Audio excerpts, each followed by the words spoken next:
Ladies and gentlemen, welcome to Talking About Balls. I am Justin George, joined as always by nobody. Kyle is bowling. I do have George in the studio, or in his home studio, working behind the scenes. Kyle is bowling tonight, so I am going solo with hopefully going to have a special guest for everybody at about 8:30, right around pick time. So, as you can tell, I was a little late because new house, new baby. You know how that goes. Nice and busy. I haven't even had a chance to shower after I got home from work, but that's life as an adult. So we're going to start this off. Obviously, last week we had some technical issues, so we had to start a little later. Had to cut out the BS segment. This week it will be just me going through my BS because Lord knows there is plenty. I didn't get a chance to talk about my trip to Germany, which I had a great time. And I'm back. I, of course, had many issues, but I'll talk about the good. I'll talk about the bad. You guys know how that goes. To start, though, this episode is brought to you unofficially by Beck's Beer. So while I was in Germany, I had Beck's, and at the airport, they had all I could drink because I was part of the Admirals Club, it's called. And I was drinking what's called Beck's Unfiltered. It is made exclusively in Germany. It is not available anywhere in the United States. I've already looked and I had no success. But Beck's Unfiltered was one of the best beers that I've ever had. I loved it. And as soon as I got back, I was like, shit, I got to find it. Can't get it in America. So I was like, all right, next best thing. I know they sell Beck's. Let me find Beck's. Not the same. It's okay. It's technically German beer. So I bought the 12 pack of it. Unfortunately, again, it's German beer. But when you look on the back, it is, wow, maybe it was on the box. It's not on the bottle. Made in St. Louis, Missouri. So it's not official German beer. But I bought it nonetheless. So bottoms up. Cheers to everybody on this Wednesday night. Delicious. It's still good. It's just not as good. All right. So, yeah, Germany. Obviously, you guys know that I left a few weeks ago for Germany. It was the beginning of August. Everything went smooth. I had my flight out on Saturday. I forgot the date, the 3rd or whatever the fuck. And I flew out. And I got there, and I landed technically Sunday morning. And I had to get my rental car. Got my rental car, drove around. The time difference there is 6 hours ahead. So technically right now in Germany, it's 1 a.m. So that's why I obviously couldn't do a show with you guys. So when I first arrived, everybody that I know that's from Germany, they said the best way to beat jet lag is to don't sleep. Get there. They're like, you're going to be dead tired, but stay awake. Go to bed at a normal time at night, and you'll be fine. Your internal clock will reset. So I did that. I was fucking dead tired. There's no joke. I forced myself to stay awake till Sunday night. Went to bed at 10 o'clock or whatever, German time. Got up for work Monday. No problems. Really never experienced, sorry if you guys hear me suckling on something. I'm recovering from a cold, of course. So I have a cough drop in right now just to help me get through this episode. I got sick Thursday right after we did the show. I woke up Thursday morning with a little bit of a congested face, all sinus stuff, not COVID, but still sucks to be sick nonetheless. Also, back to Germany. So I got up. I went right to work. The first day, I drove to what I assumed based on my GPS was the facility. I get there. I go up to the front gate. I talk to the guard. And I go, I'm here to meet with, blank. I don't want to say people's names. And he's like, who? I'm like, all right, that's not a great sign. Turns out I went to the wrong facility. My company in Germany has 5 or 6 or whatever different facilities, all within driving distance, most of them. So I went to the wrong place. Had no idea. Nobody told me otherwise. So I had to then make a phone call to somebody and say, hey, I think I'm at the wrong building. And they said, yeah, you are. You have to come here. So my first day, not off to a great start. I was a little late. Get there, toured like crazy. I saw every inch of every facility in Germany. It was really cool to see, especially for my job now. I've been with my company for a long, long time.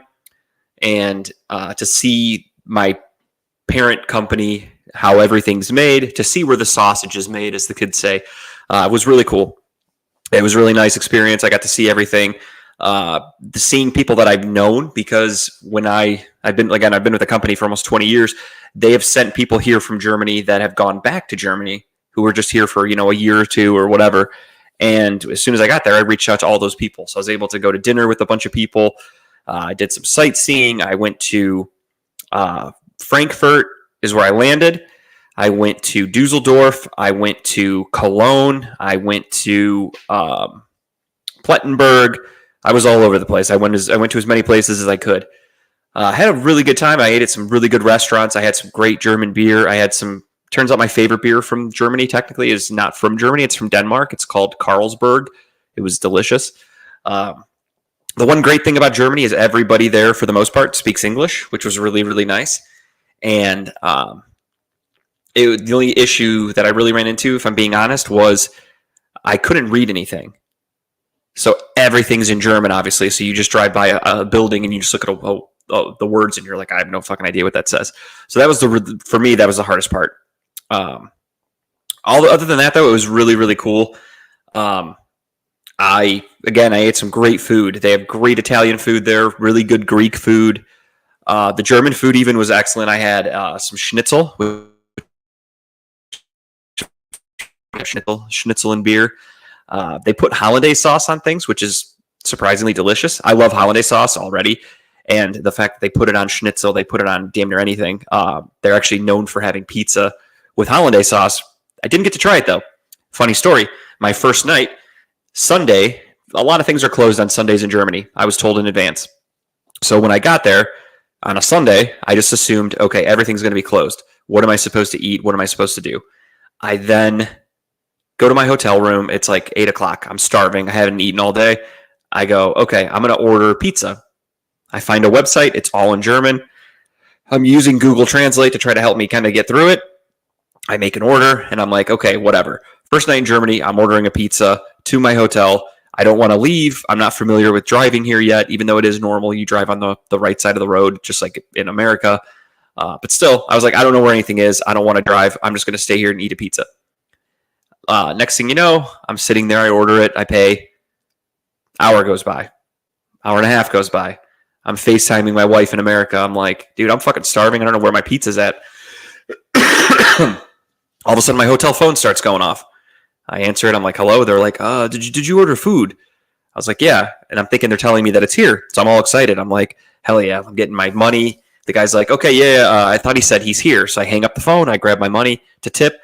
And I'm standing there and I'm like, all right, is he going to knock? Like, what do I do? My phone rings again. The guy's like, no, he's on the phone. I'm like, what the fuck? He's calling me.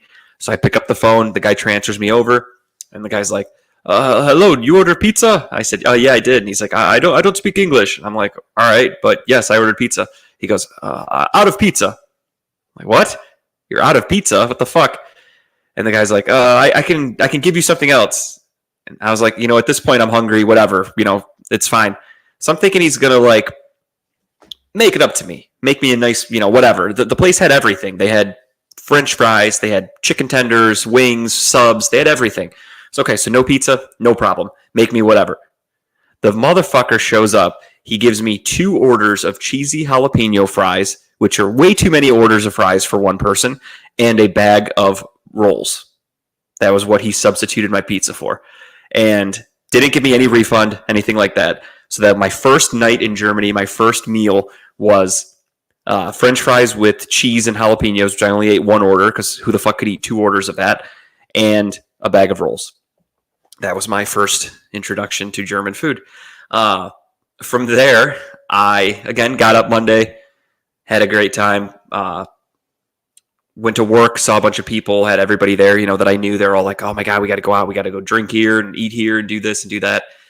So I did. Again, I went to multiple restaurants. I was told before I left from a lot of people to try certain things and to go to certain places. There's some things I didn't even have time to do.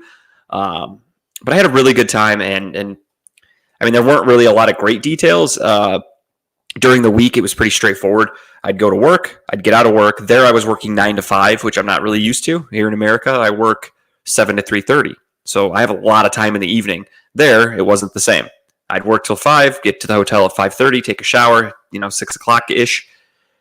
I could go out for a few hours and then everything closes because, Tuesday night in Germany. So I would pretty much hang out at the hotel most nights during the week. Weekend, though, was a different story. Right across the street from my hotel basically was like a cool downtown area. I went out there. I had a great time.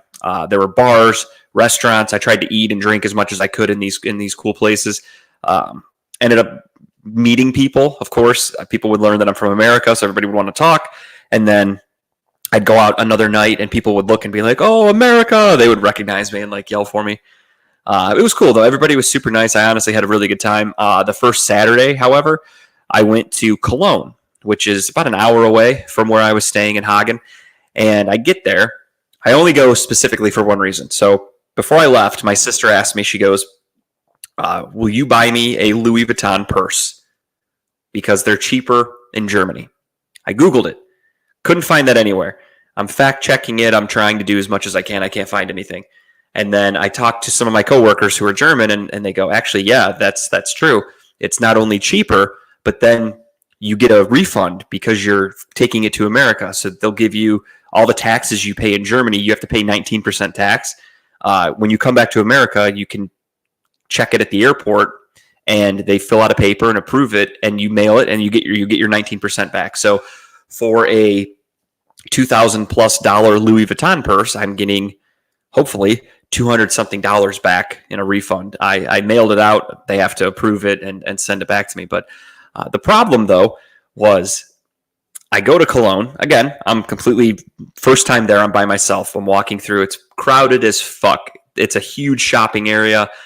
Imagine for you locals here that it's Crocker Park, but times 1,000. Literally just people elbow to elbow, stores everywhere. Yeah, it was not cheap. But I mean, that's Louis Vuitton for you. Again, in America, that purse was, I think, we looked it up. We looked at the American price and the German price. Germany, 2,100 euro out the door. Ended up being like, I forgot if you do the math, it's like $2,300 or $2,400. If you bought it outright in America, it's like $2,800 before tax. So you're paying almost $3,000 for it in America. So it's significantly cheaper. So whatever, I told my sister, no problem, I'll get it. Thinking it's going to be just some little purse. Like, I'm a guy. I don't know what the fuck a purse is. I'm thinking you could just put it in like a zipper in my suitcase. No problem. Because it has to be in my carry-on. That's the other issue. In order to get this tax refund, you have to have it on your carry-on. In your check bag, they can't see it. So I get the bag and I leave the Louis Vuitton store. And again, I'm kind of nervous. I'm not going to lie to you because I'm like, this is a crowded ass area with a lot of people. And here's me walking with this fucking duffel bag from Louis Vuitton. And I'm like, my car's a 10 to 15 minute walk from here too. So I have to cut through this entire strip. So in my head, I'm thinking, no doubt I'm getting this purse. As soon as I walk out of here, I'm fucking beelining it to my car and I'm throwing it in the trunk. And then I'll come back upstairs because I parked in a parking garage. I'll come back upstairs and I'll go shopping. But I want this thing fucking safely secured, locked away in my car. So I do that. Then I come up, I made it, no problem. Got the purse to my car, come upstairs, I'm walking around. I'm looking on my map. I'm trying to find certain shops. I went to the Lacoste. If you guys are familiar with that, that's the company that has the alligator logo on it. I'm like, okay, they have Lacoste. If Louis Vuitton is cheaper here, maybe Lacoste is cheaper here because I like Lacoste stuff, but it's really fucking expensive. Go to the Lacoste store. Not even kidding you. You would think they were going out of business. They had like one of everything, and I think they do that on purpose. They want you to shop online. So everything there is just basically display. And I'm like, cool, I can't fucking buy anything. Everything on display is like an extra small because why wouldn't it be? So I can't even buy anything. And I was like, you know what? Fuck it. I'm just going to leave. So I left. I go walking around. I'm looking for like a coffee shop or something. Everything's just packed. There's so many people. I'm like, fuck it. I'm just going back to my hotel. I'm going local. So I leave, go back to my hotel, and then just enjoy the night there. There was a bar near my hotel called the Alligator, which was really cool. It was the only thing, though, didn't even get to talk about this. No fucking air conditioning in 99% of the places that I went to in Germany. And of course, I go during their hottest part of the summer in the beginning of August. Germany is relatively a comfortable nation. Like everyone told me, like their weather is pretty good. It's pretty 75, never gets too hot, never gets too cold, except for about 2 to 3 weeks at the end of July into August. And of course, that's exactly when I was there. We were having record high days. My phone's going off every day with alerts that says, stay hydrated, record heats, heat warnings in Germany. And of course, that's the days that I'm there. No fucking air conditioning. I'm sweating my ass off everywhere I go. You walk into a bar here in America, you go into a bar, you sit down, it's air conditioned. You go inside to cool off. There, you sit down, you're just pouring sweat inside. There's just no cooling off. At work, that was especially the hardest part because you're walking around these facilities and I'm dressed up because I'm there as a consultant or, whatever. I'm not a worker. So I have long sleeve dress shirts, dress pants. And then on top of it in Germany, I have to wear the company like working jacket. So I have like 3 layers on. I'm just sweating my ass off every day, but it is what it is. The funniest part though, at least to me, because I'm trying to find the humor in this whole thing. Before I left, I had been told like 2 days before, someone said, hey, there's no air conditioning in Germany, just so you know. And I'm like, what the fuck? I'm not going to survive. So I go on Amazon, I buy a portable fan, and not like a little handheld one, like an actual like stand-up rotating fan. And I'm like, okay, this thing folds up into a little square. I can bring it in my suitcase, no problem. So I get the fan, bring it to my hotel. In Germany, they don't have normal windows like here in America. If your window's upside to the side. In Germany, they have a handle. So the handle goes halfway, and you can pull the whole window open, or you go all the way down, and the window, all the way down, and the window will kind of tilt backwards a little bit. So that's how you open up your windows. There's no screens or anything like that in Germany. So I get to my hotel, and I'm used to America. We live in America. All the hotel windows in America don't really open because they're afraid of people killing themselves or whatever, or getting hurt. It's a liability, throwing things out the window, whatever. So hotel windows don't really open here in America. So I thought the same thing in Germany. So I open it, it leans back a little bit, and it's cracked like that much. That's how much my window was open. I then go to work the next day. This is Sunday night when I land. I go to work Monday. I open up a window there, and I go, oh shit, if you go halfway, the whole thing opens up like a door, completely wide open. I was like, hell yeah. I go to my hotel. I try it. It's not moving. So I'm like, all right, fuck it. It must only be at work here. They must still have that lock on there for liability purposes. So fast forward, heat waves. No bullshit. Every day, 90 degrees. There were a couple decent days, but for the most part, I was just a sweaty mess anytime I left my hotel because I walked everywhere. So sweating every day. Every night, even with the fan on, it's still hot as fuck. I'm waking up, no lie, I'm waking up sweaty. Like I was just sweaty the whole time. My last night in in Hagen. What's up, Kyle? Thanks for checking in. So far, everything's going well. I was a little late, but it is what it is. My last night in my hotel, I'm like, okay, I should close the window, but before I leave. And it was starting to rain really bad. That's what it was. So I was like, all right, let me close the window right now because it's raining. I don't want to rain inside my hotel. And as I lift it up, it swivels open. I'm like, you got to be fucking kidding me. I must not have lifted the handle up all the way. So on my very last day, I realized that entire window opened up like a fucking barn door and got so much cooler in there. I slept like a baby that last night. But of course, too little, too late. I'd already been there for 2 weeks. But if I ever go back, at least now I know that the windows do open all the way up, and I suffered and tortured myself for absolutely no reason other than just because I'm an idiot. So then I wake up, I load up the car, I go into work for the final, like I was there for give or take a half a day, so 4 hours or whatever. I then go, okay, I'm taking off. I have to drive to Frankfurt, which is about, how much? I think 3 hours away or 2 hours away, whatever. So I have to drive from Hagen to Frankfurt so I can get to the hotel because the next morning I'm flying out first thing in the morning. So drive all the way to Frankfurt Thursday night. I get there. I go to drop the rental car off and I pull up. I drove this rental car every day to and from work, pretty much walked everywhere else, didn't really drive anywhere. It just sat in my hotel parking lot. And I drop the car off. The guy comes out. He goes, okay, hey, thank you for dropping it off. Let me do a quick inspection. Walks around and goes, big scratch right here. He's like, did you get in an accident or hit something? I was like, no, what? And he goes, yeah, right here. You got a little bit of a scratch. So I'm going to have to write that up. And our policy is you get charged €1,000 right off the rip. They just charge you. They hold that on your card.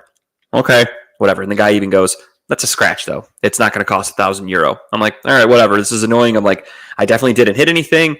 This is kind of bullshit, but whatever. So I leave, go to my hotel, go to sleep, whatever, get up. That's it. Time to hit the road. Time to fly home. Friday morning, go to the hotel or the airport. I get the Admirals Club, as I said. So I'm drinking some Becks. I'm eating some good food. I'm chilling. I go to the gate. Delay. Your flight has been delayed an hour. They said there's a maintenance issue, so they need to work on it. They whatever, we're delayed. Okay, it is what it is. So I text my wife.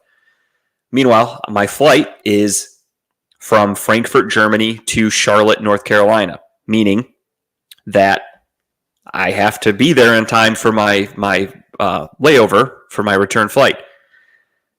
Here's what it is. No problem. An hour. I had like 3 or 4 hours to kill. So then they come back on and they say, okay, you're delayed another hour. Now we're cutting it close. So I'm like, all right, I can afford one more delay. If it gets delayed again, I'm not going to be able to make my connecting flight.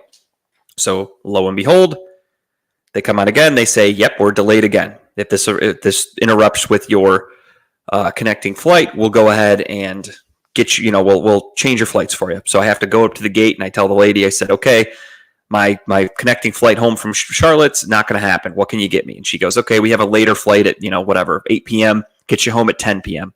Not ideal. I was supposed to get home at 6, getting home at 10, whatever. I'm like, all right, I'll take that. So they switch me all up. Next thing you know, we're delayed again, another hour. And then this time they come on and say, this flight is canceled. They didn't even give us any warning. They just said this flight is canceled. And Frankfurt Airport does not feature booths or gates to where they can fix your flight. So they said basically, you got to leave. Get out of the airport. We'll put you up in a hotel. We'll shuttle you out anywhere, but you're out. We're not giving anyone any flights. Here's a piece of paper with a phone number. You can call this phone number, and American Airlines will get you another flight. I'm pissed. But it is what it is. Flight's canceled. They're putting me in a hotel. I'm pissed. Everyone at the gate immediately just starts walking like sheep right down to go to get on the shuttle. I'm standing there and I go, fuck that. The longer I wait, the more people are going to call in front of me and get flights home earlier because now they're trying to just fill people in. This isn't, my flight was booked months in advance, so it was probably, wasn't a full flight. Now I'm trying to find a nearly full flight tomorrow that they have to try to squeeze me in on. All the while, I'm flying because it's a company trip. That this is their policy, not mine. I'm not mad about it. I got to fly first class and business class, so it was fucking awesome. So in first class, from Cleveland to Charlotte and Charlotte to Cleveland, first class, legroom galore, everything was fantastic. Business class on an international flight, you get your own little pod, and they bring you these fucking nice catered meals. You can get as much to eat and drink as you want. I was drinking beer like it was going out of style. Actually, on my flight home, I was drinking Tito's because I was like, fuck it, it's all free. So I'm drinking vodka. I get my own booth with a TV. I can recline. I'm literally sleeping, pillow, blanket, the works. It was really fucking cool. Only problem, I'm 6'4". If I was about 6'1", that pod would have probably been a little bit better. But unfortunately, I made it work. So anyway, I digress. I got a little ahead of myself. I call American Airlines. I'm like, hey, my flight just got canceled. I'm stuck here in Frankfurt. Get me the first flight out of here. And the lady's like, oh, I'm so sorry for that happened to you. She's like, okay, what I have tonight is a flight from Frankfurt to London with a 12-hour layover or whatever it's called. And then she's like, then from London to Chicago, then Chicago to Cleveland. You'll get home in Cleveland tomorrow at like 2 p.m. Oh, and by the way, this is all economy. I don't have any business or first class. And I was like, thank you, but no thank you. Fuck that. That sounds miserable. I'm not doing that. So I then get her to look another flight up, and she goes, okay, you're all taken care of. We have basically the same flight you were supposed to take today, tomorrow. So you have a 12 o'clock flight from Frankfurt to Charlotte. Because of the time difference, you'll land in Charlotte at like 2 p.m. East Coast time here in America, and then Charlotte to Cleveland at like 4 o'clock, get home at 6. Fuck yeah, let's go. So I booked that. I go downstairs, get my luggage, have to go through customs again. I get on the shuttle. They take me to my hotel where they covered the hotel. They covered the food, all that shit. Then whatever. Nice hotel. It was fine. I go to bed.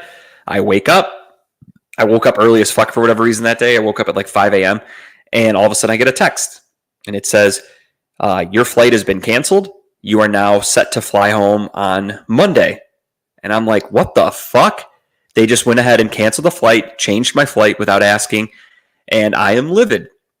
I'm literally like, I can feel my phone shaking in my hand because I'm so fucking mad. I'm like, dude, I just want to go home. I've been stranded here. Now this is day 2. They canceled my flight again. The Browns were playing that night. They had a preseason game. Not that that matters, but I wanted to be fucking home. I wanted to see my family. So next thing you know,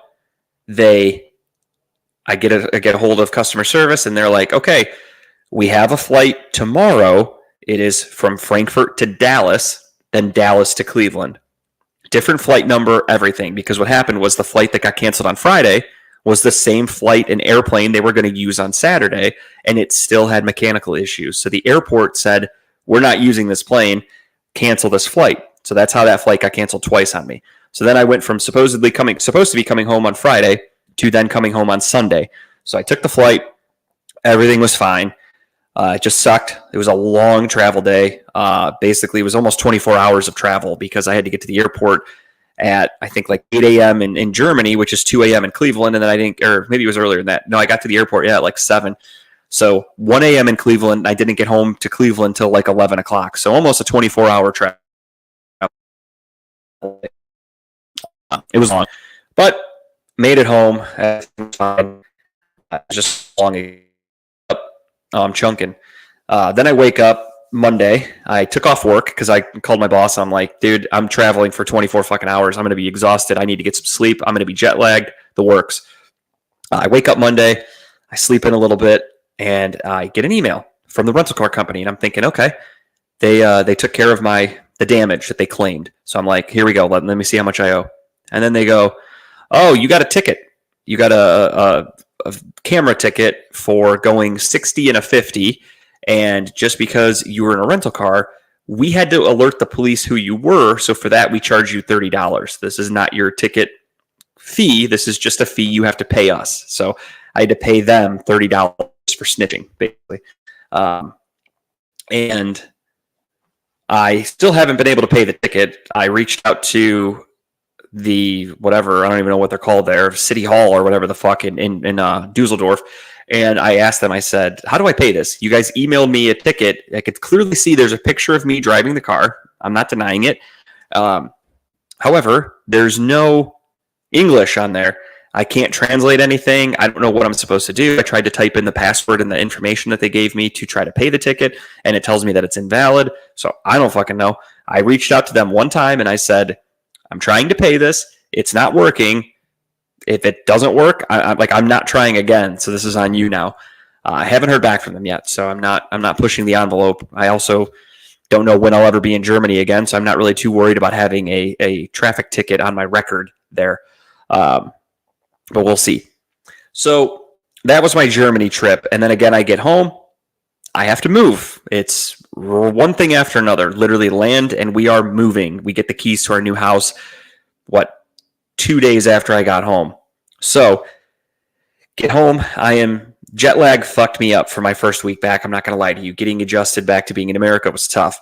So we get the keys. Every day I go to work. I come home. I load up my car. I did a dozen trips at least just with my car full to the fucking brim. Bringing stuff to the house. Some of it wasn't even packed. It was just if I could fit it in my hand and it could fit in my car, I'm taking it just to get it out. So we did that.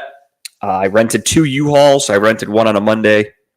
And then our big moving day was last Saturday, the Saturday before, well, not last Saturday, technically 2 Saturdays ago, before Labor Day.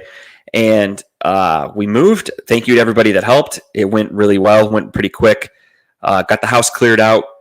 And we are officially here, as you guys saw last week, but I just haven't had a chance to really sit down and talk about it with you all.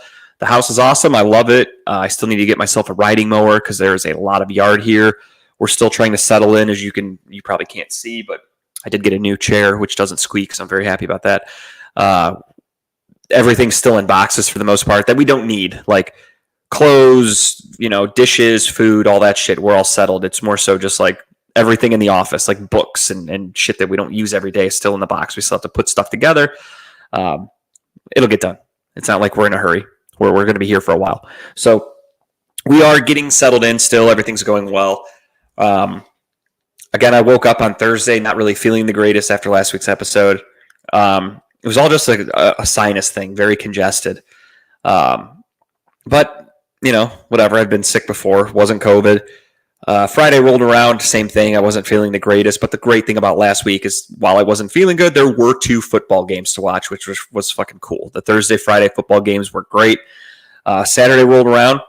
I texted the wife while I was at work on Friday, and I said, okay, tomorrow is Saturday. Let's get some shit done. Let's go to Costco. We need to load up on some things for the house. We need food. We need, toilet paper. We're getting a dishwasher installed. Let's buy some dishwashing detergent, shit like that. Then Kyle was having his beer Olympic party. So I was like, we got to make an appearance at that for a little bit. And we did. So we went to Costco. Costco was your typical Saturday. Costco was fucking awful. I hated every second of it. I finally reached a point where I think I'm turning into Larry David. His character in Curb Your Enthusiasm would call out stupid ass people, whereas I would just keep it internally. On Saturday, I found myself saying out loud, what are we doing to people who were just walking on the wrong side of the thing? At one point, we were trying to turn down an aisle. It's crowded. There are people behind me.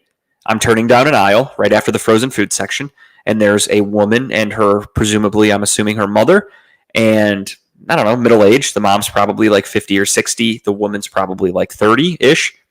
And they have 2 carts. They're next to each other because, of course, that's how everybody has to be in Costco. Everyone's next to each other. You can't go in a fucking line. Everyone's next to each other. So they're going down the aisle, and I'm behind them with a lot of people behind me. And what do? They decide, no, I don't need anything in this aisle. And they start backing up. And I have nowhere to go. So I'm just standing there watching them try to back up their carts. And I'm just like, what are we doing? What the fuck? And I put my hands up, and I'm literally I was baffled. So whatever, they go away. And then we're going down another aisle. And then this aisle, there's a sample lady, and she's giving out God knows what. I don't get samples when I'm at Costco. I'm so pissed off by all the people that I just want to get in and get out, so I don't touch samples. And I start going down this aisle. It's near the snacks. If you're familiar with Costco, it's near the registers by the snack areas. So I turn into this aisle. Again, if I'm trying to do the diagram as best I can so you can see it. Here's the woman doing the sample. Here's me with the cart. I start going down the aisle. These aisles are narrow, just enough for the 2 lanes. Also in this aisle, there's a worker who's taking boxes because, they take boxes for people to use. So he's making a cart of boxes. Whatever. I don't give a fuck. Then I start walking past and I realize, there's people coming from the other side towards us who aren't paying attention that I am stuck here and there's people backed up behind me next to this lady doing samples. So they just start walking in next to the guy's cart. And I'm standing there literally just holding my cart going, I have nowhere to go. And Tara's got the baby in the stroller. I'm holding the cart and I'm literally just like, I can't go anywhere. And the people coming towards me look and just go, oh yeah, we're kind of stuck. And they just stare at me. Where the fuck am I supposed to go? So finally I just go, okay, I guess I'll move this. And I go take the guy that works at Costco and I start pushing the cart and I go, hey, I need to move this so I can get through. And he kind of gives me a dirty look, but I don't give a fuck. So I move his cart and I go around him because of all these goddamn idiots that are shopping at Costco on a Saturday afternoon. But it is what it is. We made it, survived. It was stressful. And then we went to Kyle's party. Kyle had his beer Olympics. We were there with the baby. We showed up a little later. Everybody had already, I told him in advance, I said, we're not participating in the games. I'll come drink, which I did. But I said, I'm not going to be doing the games. And we're not a team. Everybody had a designated team. There was Italy. There was some hippies. There were a team. Kyle and Jess were average Joe's gym. Teams galore. Everybody had different teams. I told them I wasn't participating. So I showed up. We were there for give or take 2 hours with Teddy. Saw some friends, had some drinks, had a good time. Thank you to them for hosting. Then we get home. I go to watch the Ohio State game, and it's about halftime. And I'm like, all right, halftime is going to be about 20-ish minutes. I'm going to throw on an episode of Arrested Development, which I started watching again on Netflix for the third time. And I turn an episode on, and within a minute of the episode being on, next thing I know, I wake up, and it's about midnight, and everything's off in my house. I don't know who turned my TV off. My TV was off when I woke up, and my wife insists she did not. And yeah, I passed out right away because, again, I was battling a sickness. So I just That was my fun Saturday night. I went to bed at like 9 o'clock, basically. But it was worth it. Woke up, felt pretty good on Sunday until the Browns game. And, of course, we'll get to that in a second. And then fast forward, what else happened this week? Something else happened, I think.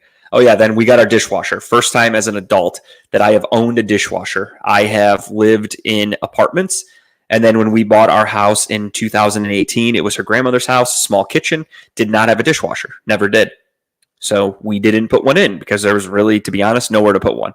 So we never had it. And as soon as we moved in here, they had a dishwasher. They replaced it with a wine fridge, which was cool. I was using that wine fridge for the first couple weeks here, but it was time to move on. So we got a dishwasher installed yesterday.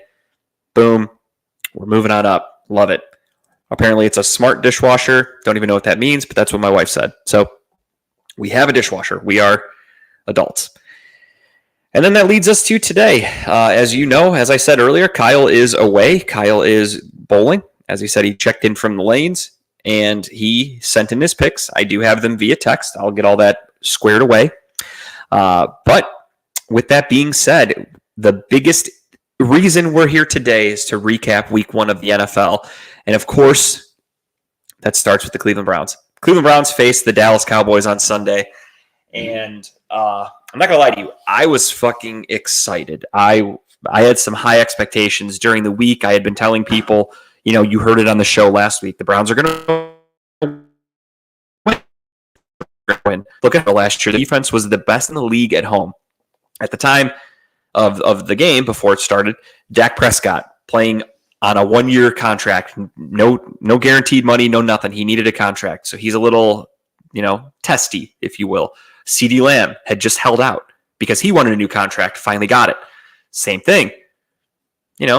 Guys look at a guy that holds out and maybe they treat him a little differently. So I'm thinking, okay, odds are in the Browns' favor right now. The Browns don't have any of these distractions. The Browns are going in pretty clean, ready to win a game.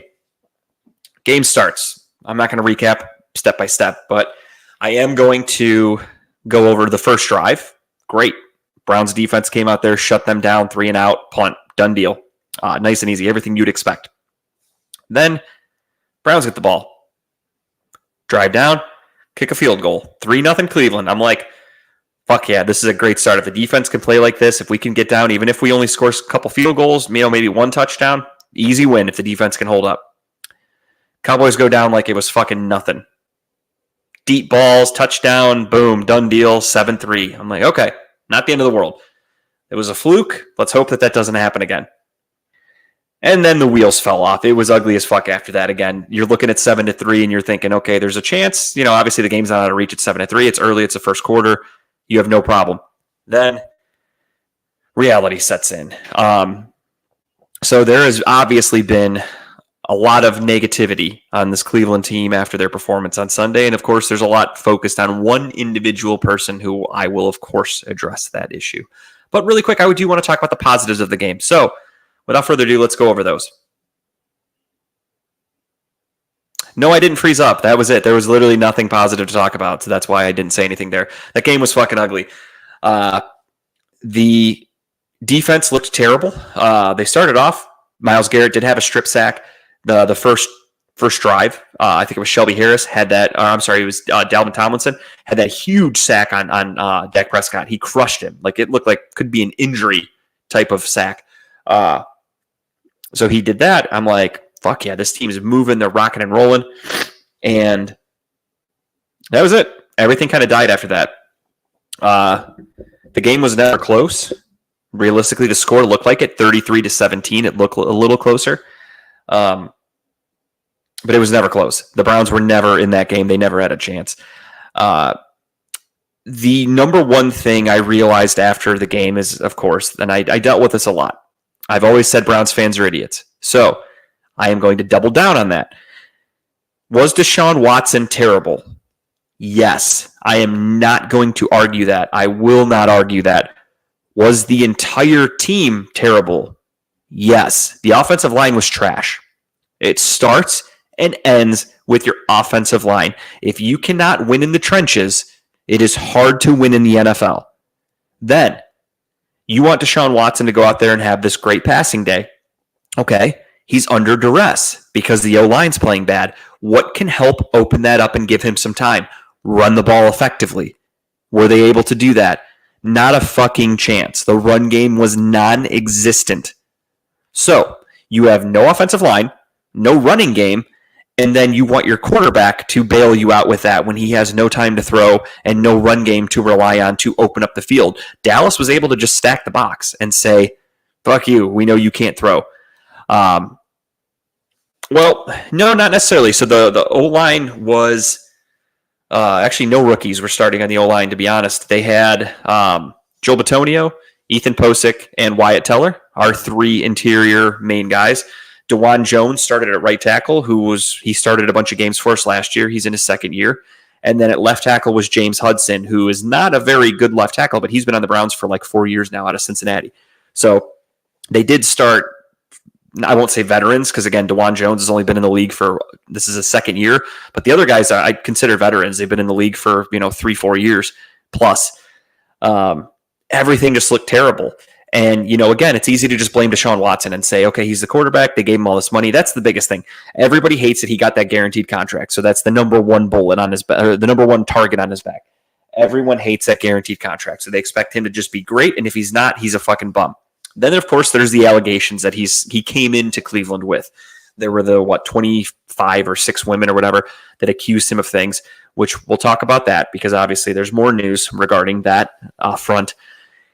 He didn't look good. Again, I'm not defending him. He looked terrible. But however, that's no reason for everyone after game 1 to just go, oh, we need Joe Flacco back. First off, Joe Flacco was a fucking super fun ride while it lasted. Joe Flacco came in here. Joe Flacco played up against some of the worst teams, to be honest. We played up against a very injured Houston team. He looked great. They didn't have CJ Stroud. A lot of their defense was injured during the regular season matchup. We played against the Jets. The Jets were obviously a garbage team last year. Who else did he beat? I'm trying to remember all the teams Flacco beat when we were here or when he was here. I know he started against the Rams. We lost that game. I know we played the Jets because I was at that game. They played the Texans because that was a fun one where Amari Cooper set his single game record. And there was another one mixed in there, if I'm not mistaken.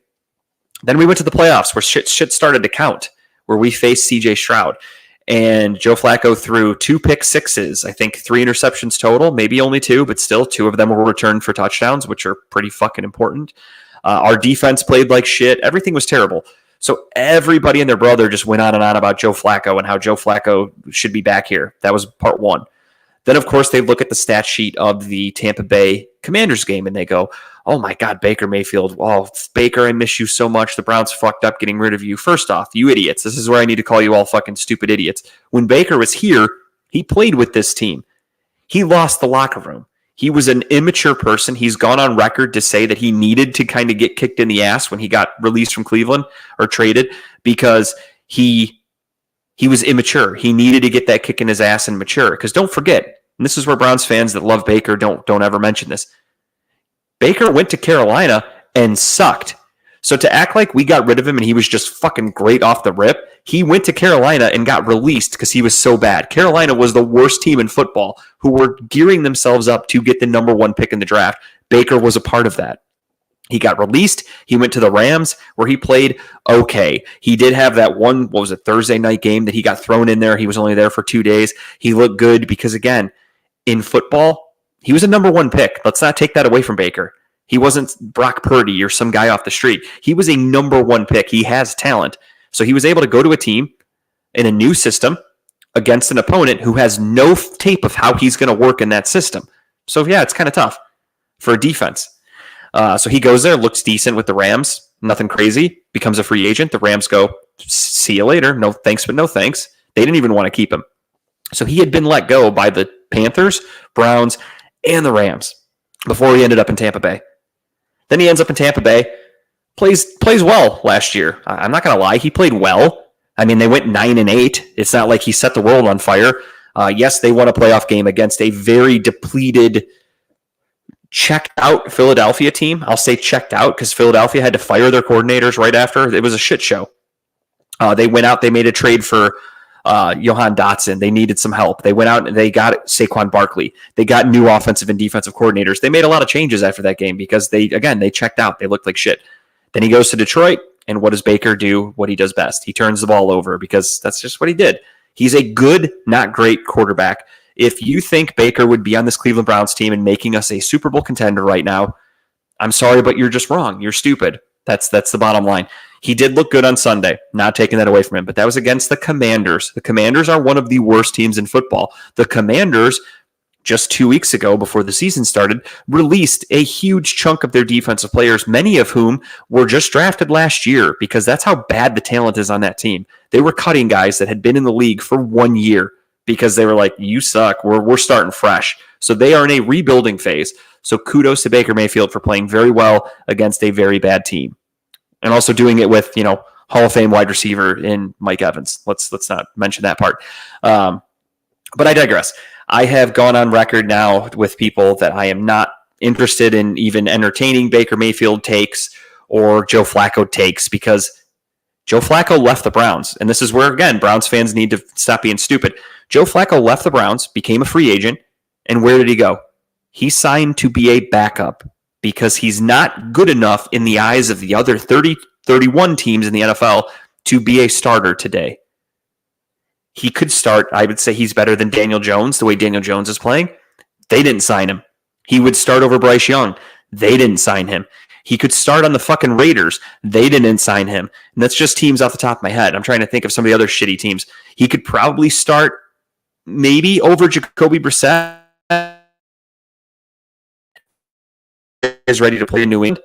They didn't sign him. Instead, stop the Joe Flacco talk. Nobody in the NFL wanted him. He is not a starting quarterback in the NFL. The Broncos, yes, he could start over Bo Nix because Bo Nix is garbage. So plenty of teams out there that he could be playing for that didn't want him and didn't even ask. So let's stop acting like the Browns let go of some fucking amazing Tom Brady-like quarterback. It was Joe Flacco who had a cool month and then returned to reality in the worst fucking time of the Browns' life, and that was in a playoff game where Joe Flacco went full Joe Flacco. So again, back to the game. F grade for everybody. Out-coached, out-schemed, outperformed, strengthed. What's the word I'm looking for? Outpowered, everything. Outmanned. They just looked like shit. Couldn't stop the pass rush. Had no answers for that. Don't get me wrong, Micah Parsons could easily win the Defensive Player of the Year this year. He's that fucking good.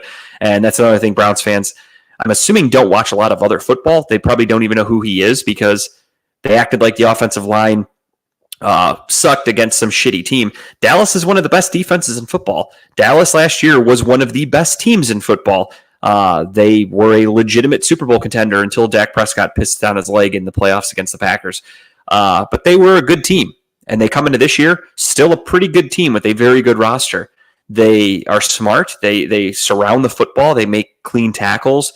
They get to the quarterback. They have a very good pass rush. Offensively, obviously, they're known for having a good offensive line.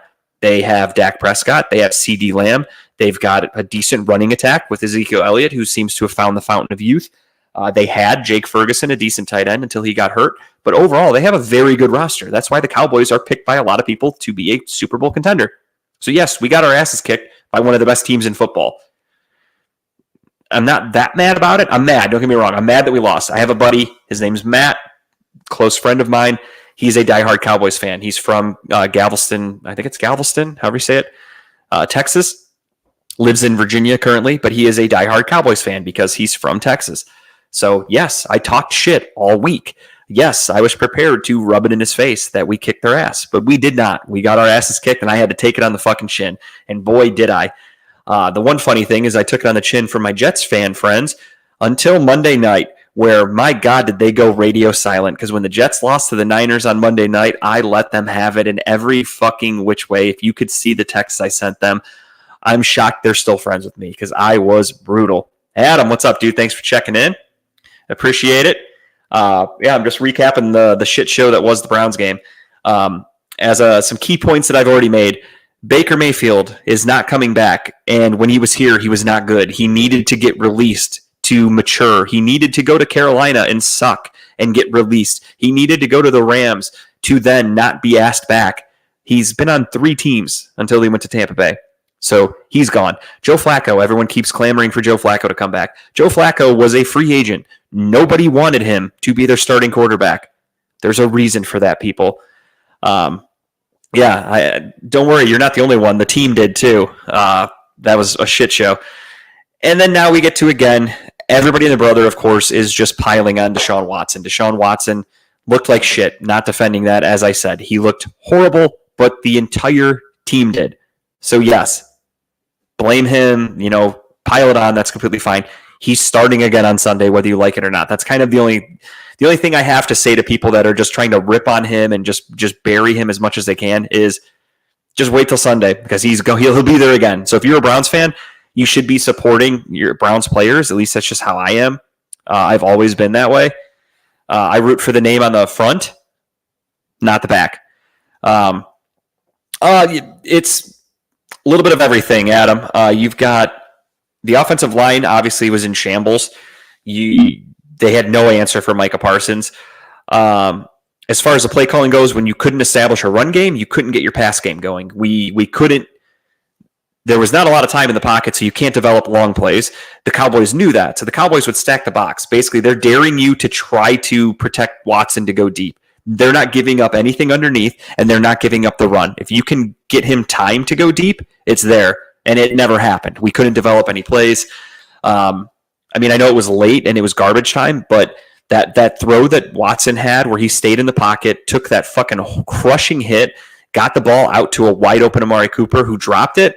It's shit like that where you're just like, okay, this is just, what can you do? What could Watson have done any better at that point? Because that was a perfect pass. Hey, I fucking love Justin Hopkins, man. He's great. Jerry Jeudy got his first touchdown as a Cleveland Brown. That's kind of cool, even though he only got like fucking 12 yards all day. Amari Cooper had like 2 catches for 16 yards. Again, wide open on a sick double move in the corner of the end zone, on the right side of the field.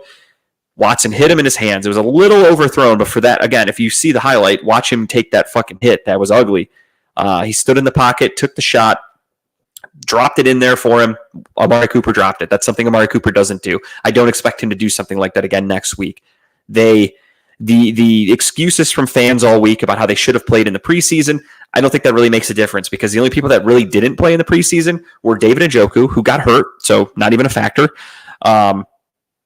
Obviously, Deshaun didn't, but Jerry Jeudy didn't play in the preseason because he was dealing with injuries. Amari Cooper didn't play in the preseason. Obviously, no Nick Chubb. So, yes, Deshaun Watson could have taken snaps in the preseason and thrown to backup wide receivers who aren't the guys playing on Sunday. So everyone's saying he needs to take snaps to build a camaraderie with these players. He wouldn't have been able to do that anyway. He would have been doing it to Cedric Tillman, to David Bell, to Jamari Thrash, not to Cooper, not to Jerry Jeudy, not to David Njoku, because these guys were all hurt. They were all not practicing barely. Nick Chubb obviously wasn't playing. So if you go back and watch the Seattle Seahawks game, Wyatt Teller played. Ethan Posick played. There were a lot of starters. Grant Delpit played. Elijah Moore played. We had a lot of guys who actually did play in the preseason. And just because Watson didn't and a few other guys, everyone's like, fucking Stefanski didn't play anybody in the preseason, but he actually did. And a lot of the issues, too, in the game, I didn't even mention this part yet, the fucking penalties. How many pre-snap penalties did we have? Again, those are mental errors by the offensive lineman. Stefanski's not telling them to do that. There's not a designed There's not a designed play to commit a penalty. So I can't blame Stefanski. I'm sure they know not to commit penalties. It was ugly. It was overall ugly. The new offense is now technically run by Ken Dorsey, and it looked awful if that's what it's going to be. But again, the Cowboys were able to stack the box. They shut down our run game. They shut down any type of short pass, and we didn't have time to develop deep passes. So you're not one-dimensional. You're literally zero-dimensional. You couldn't do anything. Our best hope at plays was watching Deshaun Watson scramble for his life and then chuck the ball up somewhere. And then obviously the interceptions look bad on paper, but then when you watch them, Elijah Moore dropped it. How many drops did David Njoku have? We had a drop from Amari Cooper. You had a drop from Jerry Jeudy. All these guys were dropping balls left and right, and then everyone just wants to bitch about Deshaun Watson. I think I saw a stat that technically credits Deshaun Watson with, 6 passes that should have been completed that were dropped. One of them, of course, being the Elijah Moore one that we were in the red zone. He dropped it, and it was an interception. Things like that can't happen. So you have a drop pass that turned into an interception. You have a dropped pass that would have been a touchdown from Amari Cooper that didn't happen. Hate to break it to you guys, that's 14 points off the board right there. What did we lose by? We lost by fucking 16 points. Would have made the game pretty close had these guys made those catches and not made those mistakes, because I don't remember if they scored off that. I think they did score off that interception. They might have had a field goal, but I digress. It was a team loss. For as bad as Watson looked, so did everybody else. But with that being said, it is time to talk about Deshaun Watson, because news came out, of course, Monday, the day after the first game of the season. There is a new allegation from a woman. No, don't get me wrong, Adam. I'm the same way. I was pissed. I'm literally sitting back and I'm thinking, what the fuck are we going to do? Like, is this guy cooked? I said it last week. I don't know if you had a chance to watch the show. Last week I said it. I said this is a make or break year for Deshaun Watson. Like, he has to prove it now. This is it. This is the best roster we've had since '99. This is a no bullshit. I know it's weird to say this as a Browns fan. This is a legitimate Super Bowl or bust kind of situation where Andrew Berry has put this team together to get to a Super Bowl. That's the whole reason they made these drastic moves. That's the reason we're paying Myles Garrett a ton of money. We've paid Denzel Ward. We paid Deshaun Watson. Nick Chubb's getting paid. David Njoku's getting paid. They paid JOK. They're trying to win this fucking season. And it all starts and ends with Deshaun Watson. If he can't play well, that's it. He's the heart and soul. We have game one. Goes poorly. Everything's ugly. And then next thing you know, a new allegation comes out. Go figure. This time a woman who is claiming that this one's a little different. So if you guys remember the other 25 or 26 allegations, those were mostly he would reach out to a woman who says she's a masseuse. Adam, every comment I've seen from Browns fans, and that just, again, shows you how wishy-washy they are, because if he goes out, and I'm not expecting it at this rate. He's played here long enough. I haven't seen it, so I'm not expecting it on Sunday. But let's say he goes out on Sunday, throws for 300 yards, 2 touchdowns, 3 touchdowns, whatever, wins the game. Browns win. All those fans that were talking shit, I'd say 90% of them are all going to be biting their tongue for the next week because he looked good. But for now, he's the punching bag. I get it. So everyone wants that. They want him to void the contract. However, there's some things that I don't think Browns fans really understand about this situation with this allegation. And I'm going to try to explain it as best as I could, because I'm not a lawyer. I don't know the ins and outs of his contract. I can only go off what people say. I don't know the ins and outs of her allegations and the details of that. I can only go off of what I've been able to read and find on the internet. So with that being said, you have a woman who is now coming forward and claiming that, I took a step ahead. The other women that made these allegations towards him, they said, yes, I have to dumb it down. The other women that made these allegations basically said that he reached out and said, I'm looking for a masseuse. Some women agreed, or they all said, yes, I'm a masseuse. I'll happily do it. And he goes with them, and he inappropriately has them, like, he wants them to rub his ass cheeks and then, like, jack him off and do all this stuff and then touch him. Not one of the accusations had been actual rape, where he physically, like, unwillingly forced himself inside of a woman. Also, with the other women, most of them, there's evidence of them giving glowing reviews after the fact, saying, I just got to work with Deshaun Watson. He was so great. I can't wait to work with him again. Then 4 years later, 3 years later, they go, oh no, I hated it. I want money. Whatever. I'm not victim blaming. Maybe something happened, maybe it didn't, but it is a little suspicious that the lawyer is the neighbor of the owner of the Texans, who he came out and said, I'll never play for you again. Again, weird coincidences in this whole situation. Then go to this story here that just happened. This story's a little different. This story, the woman says he got her number. They met at a bar or whatever the fuck she said. I don't remember that part. He reached out for them to go on a date. And she said she didn't want to go in public because she didn't want to be out. She was upset, or not upset. She was nervous about being in public with him because he's such a big, prolific figure. So they agree to go to her apartment. In her claim, she says, Adam, actually, I think there's a 5-year statute of limitations for this. That's why it's coming out after 4, of course. So she says that he called her and said he was super aggressive and angry on the phone. Not like the other allegations. All the other allegations said Deshaun was a nice person. He was very nice, never aggressive, never, angry, whatever. This woman says that he was. He was pissed off. He couldn't find her apartment. He was all mad. He storms into her apartment. She needs to get ready. He's sitting on the couch. She said he was so mad he wasn't talking. She thought he left. So next thing you know, she says, get comfortable. He goes into her bedroom. He allegedly strips naked, lays face down on her bed, and says, "Come rub my glutes," and wants her to rub his ass. And she's like, "What? I'm not a masseuse." And he's like, "Well, what the fuck are we going to do then?"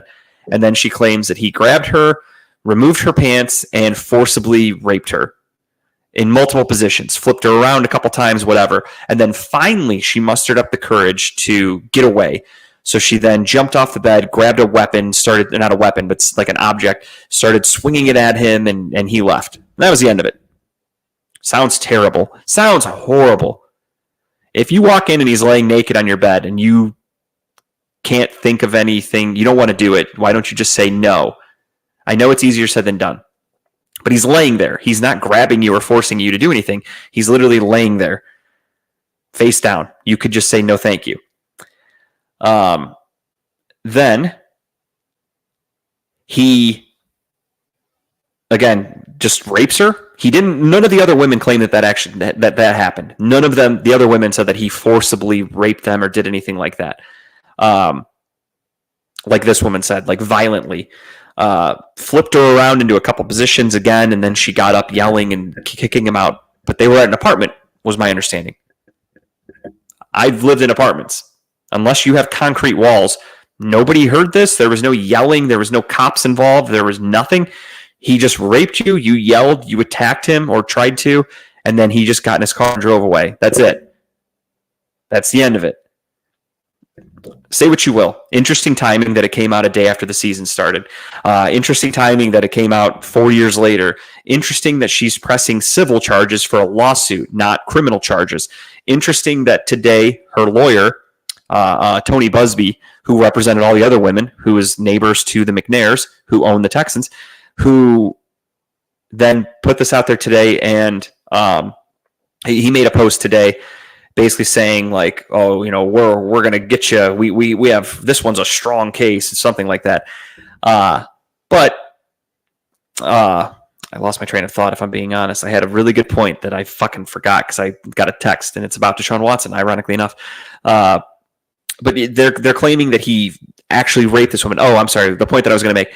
They said that 10 months ago, they came at Deshaun Watson's lawyer to get money in a settlement, and they refused. So now that's why they're doing this civil suit. I'm not saying it's extortion because I know it's not the technical definition. But so you're basically admitting that, hey, we came after you for money, and now you won't give us money. So that's why we're going public with this. It's kind of like blackmail. They're trying to force him to pay out money. I agree completely. If it turns out like if they can prove, and that's the other thing too, is this guy, his name is Tony Busby. He's a shitty, scummy guy who just goes after people for money. He literally, I looked at his Instagram today because he made an Instagram post about Deshaun Watson. He has a shark tattoo on his arm, like inside his right arm, because he calls himself the shark because he gets people money. His profile on Instagram says over $10 billion in lawsuits or something like that. Like he brags about how much money he gets people. Like the guy's a fucking scumbag. And again, convenient that he represented all of the women that are going after Deshaun Watson. He's friends with the family of the team that Deshaun Watson embarrassed and didn't want to be with anymore. To me, it's cut and dry that they're out to get this guy to ruin his fucking life. And it is what it is. I mean, that's the price you pay being a celebrity, a rich athlete. Maybe he did go out and have sex with all these women. Who knows? But I don't think at the time that there was anything wrong with that. I think if you're shocked that a rich professional young athlete is banging a lot of women, then I've got some bad news for you. Because there's a lot of fucking women out there or guys out there who bang chicks left and right because they're celebrities. Seems like he's all about ruining lives, whether they're guilty or not. 100%. He's a money guy. It's all about, he can just show off that he's won people money. But it is what it is. Again, I live in America.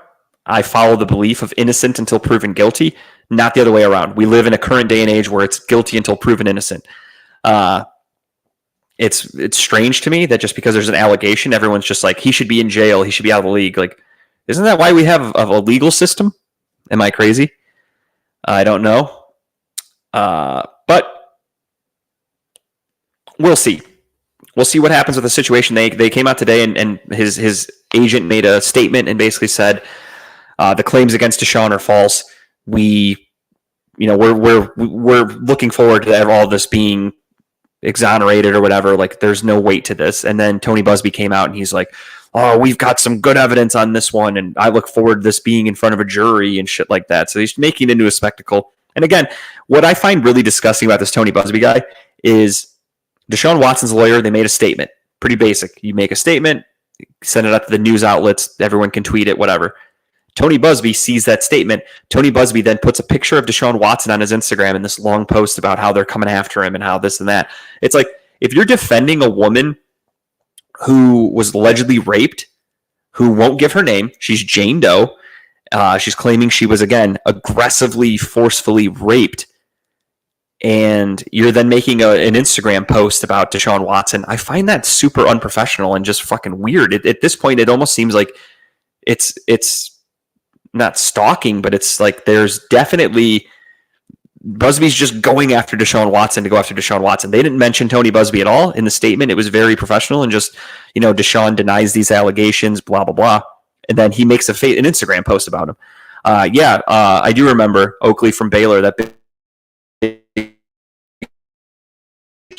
and he never drafted and nothing ever happened. And his career got ruined, but he was like the hottest thing. Sean Oakley, I think his name was. He was that meme. He was a big ass fucking dude from Baylor. He looked like he would be a good football player.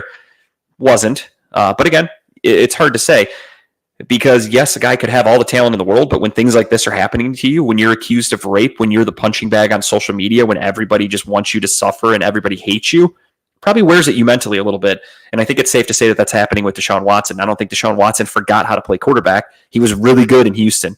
I think Deshaun Watson's mental state is terrible.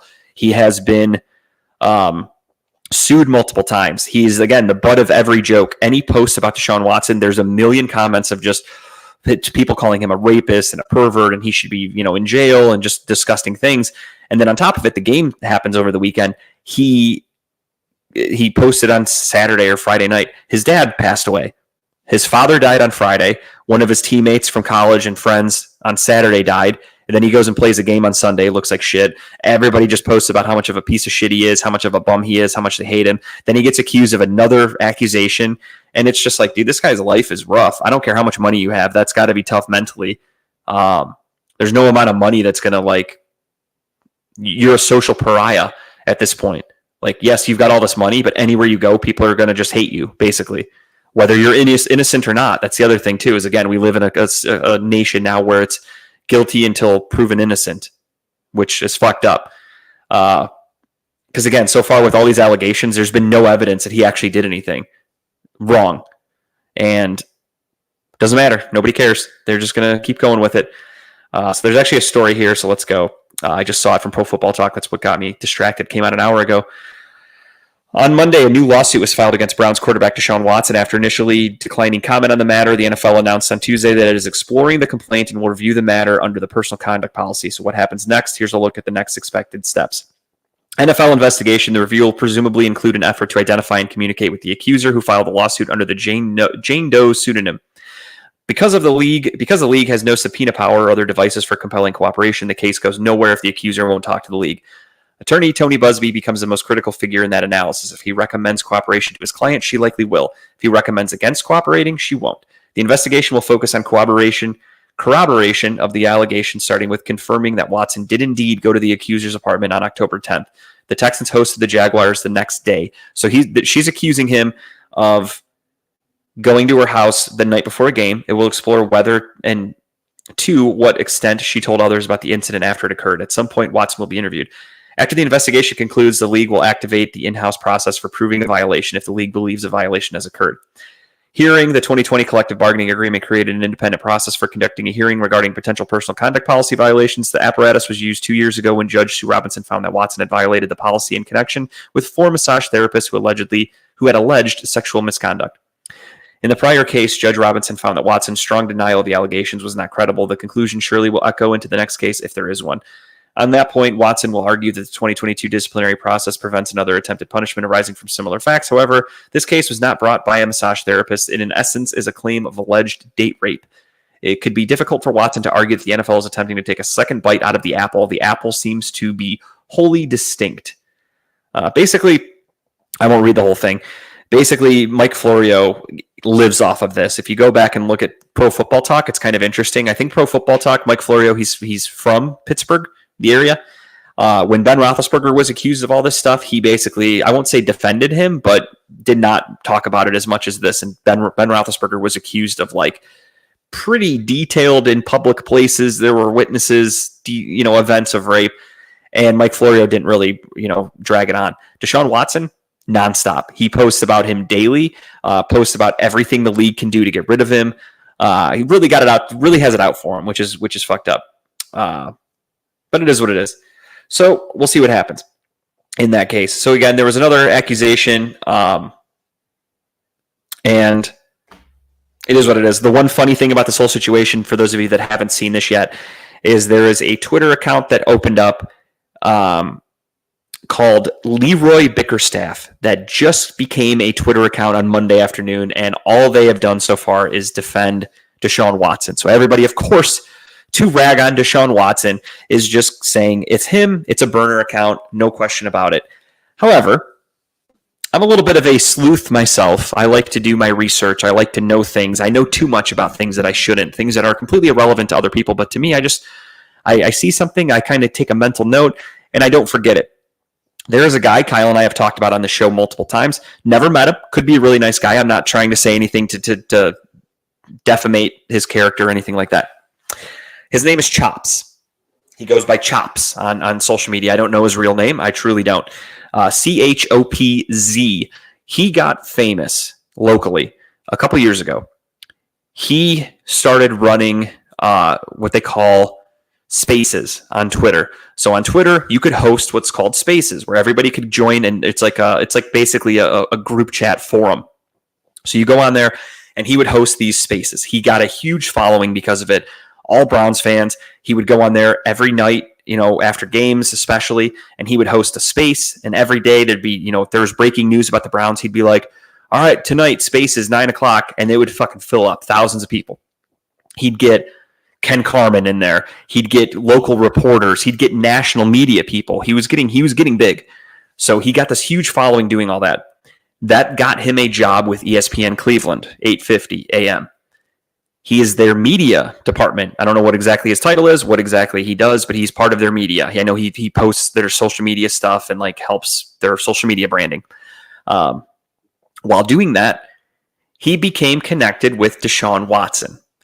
He is now, and this is where it gets kind of weird because, more power to him. I assure you it's not jealousy. Just from an outsider's perspective, it seems a little strange, but that's just because I'm 35 now, so I don't act like that. He has become Deshaun Watson's personal social media guy. He is there at every event. He gets the VIP access with Deshaun Watson. He's taking pictures, videos. He's posting things for him and making stuff. They created hats that have the number 4, and that's his merch. It's got a 4. It's got Deshaun Watson's stitched autograph on the side of it, and they were selling merch together. And that was Chops saying, "Oh, use code Chops, get 10% off." They were very tight. Now, if you're working social media, you want your client, quote unquote, to be positive. You want everything to be great. You want a following. When things are going bad, that hurts. So don't get me wrong. I would love the job too. It's just, I didn't want to sound jealous that he gets to hang out with Deshaun Watson and stuff like that. Because again, for me, it's just the way he treated it wasn't like he was working with the guy. He treated it like he was his boyfriend. It is, as weird as that sounds. All he did was defend everything Watson did. I get it. You're his employee. You can't go on there and be negative. Otherwise he wouldn't work with you. So I get it. But he is working directly with Deshaun Watson for the whole summer. So when Deshaun Watson had there was the David Njoku celebrity softball game. Deshaun Watson's there. Who's on the field taking pictures with all the Browns players and posting pictures of Deshaun Watson? Chops is doing that. Don't get me wrong, it's his job. Now, who has the most to gain by creating a burner account to defend Deshaun Watson? Let's start with his quarterback coach. Everyone says Quincy Avery could possibly be behind it. It's not Quincy Avery. You know why it's not Quincy Avery? Simple. Quincy Avery works with other athletes, not just Deshaun Watson. So he works with Deshaun Watson. He's getting paid by Deshaun Watson to be his quarterback coach. He's also doing it with other people. He doesn't need to defend Deshaun Watson. He's already getting paid for doing that. Him convincing a fan that Deshaun Watson's good means nothing to Quincy Avery. Then there's Deshaun Watson. Everyone thinks it's him. Deshaun Watson has been the butt of the joke for years now. When these allegations came out and the Browns traded for him, he is roasted on social media. If you make a post with a picture of him or a news story, anything, he is roasted in the comments. He has not played very well as a Cleveland Brown. He is roasted. Everyone says he sucks, he's cooked, he's a bum, he's a rapist, he's this, he's that. Why would he wait till after week 1 to make a burner account to defend himself? After all the shit he's taken for the last few years, why would he do it now? Now, we get to Chops, who has just started working with Deshaun Watson, who just had his first game as Deshaun Watson's social media guy. Deshaun Watson sucked. Deshaun Watson's image to the world is negative. It's shit. Everybody hates him. They're piling on. Then this allegation comes out. They're piling on. Who has the most to gain by trying to defend Deshaun Watson's social media image? Chops, who works for ESPN 850, who is a kind of a joke, if I'm being honest. I think most people in the comments would agree with that. If you think of ESPN 850, you think of them as like, who the fuck still listens to that station? I'll admit I do. I have a soft spot. I've been listening to him for almost 2 years. My wife's father played football with him at Mid-Park when they were in high school. I've been to multiple events with ESPN 850. I used to be a regular caller back in the day. I was Justin in Parma. I have a good rapport with them. It's a show that I've listened to for the last 20 years, so I can't stop listening to it. That's the only show I listen to on that station, though, if I'm being honest. And I know that they're not that creative. They're not that smart. So why would Deshaun Watson make a burner account and use the last name Bickerstaff? Bickerstaff was, of course, the last name of the former Cavaliers head coach, who is not creative enough, probably, to come up with a better last name. That's not Leroy Bickerstaff. My guess would be people that work at ESPN 850. Who then gets to talk about Leroy Bickerstaff? Because this went viral, that there's this burner account. ESPN 850. So they have a social media manager who works directly with Deshaun Watson. Someone makes an account defending Deshaun Watson, and now that's a topic of conversation for their station, for their shows. Again, I have no evidence of this other than just using my detective brain. Kind of adds up. And Adam, I fucking love Rizzo. He's completely checked out. You can tell he watches next to no sports anymore. He doesn't know half the fucking names of the people. Hammer is a fucking douche. I've never liked that guy. I get it. He's a character on the show. He needs to play the dickhead, and he does it so much. And yes, the burner account, Kyle, it is Chops. I am guaranteeing you it is Chops. Because then today on Rizzo, I'm listening to it, and they go, who calls Deshaun Watson 4 as his nickname? And they're like, I don't know. Deshaun Watson says that about himself sometimes. And I quickly went on Chops' Twitter account because I don't follow him. Scrolled a little bit. What does he have? Pictures of him selling Deshaun Watson hats saying, you guys all wanted hats from 4. Here they are. Like, he calls them 4. He's selling merch for Deshaun Watson. Who has the most to gain to get people to like that guy again? Chops. Deshaun Watson has 230 million reasons why he doesn't give a fuck what people on the internet think. Chops, on the other hand, it's his whole career right now is because of Deshaun Watson. That's just me.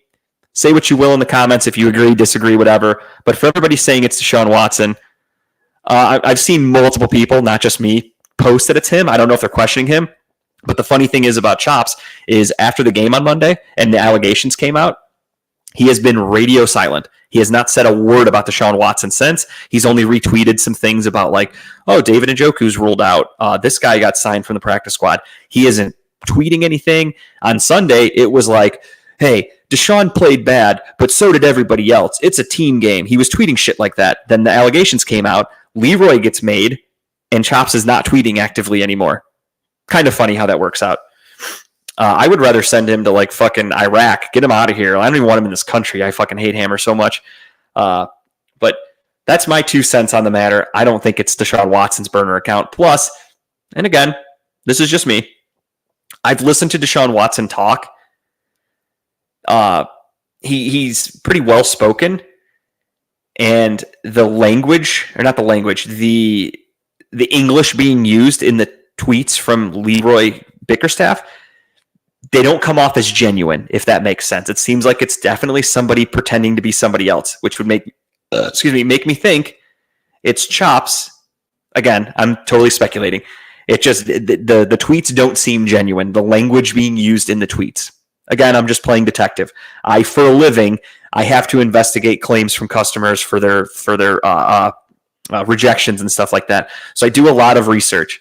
And yes, George is running the Tab Facebook chat. I do a lot of research. I have to get a sample. I have to investigate it. I have to try to go back and find out what happened, find out if it's an acceptable claim. I do a lot of research. I consider it my fake detective work. So I do that for fun now. And I think I cracked the case. I do think it is chops. 150%. I think it's chops. Because again, it makes too much sense. But I digress. With that being said, we're going to quickly recap the week that was of the NFL because I do have a special guest coming on here in 15 minutes, give or take.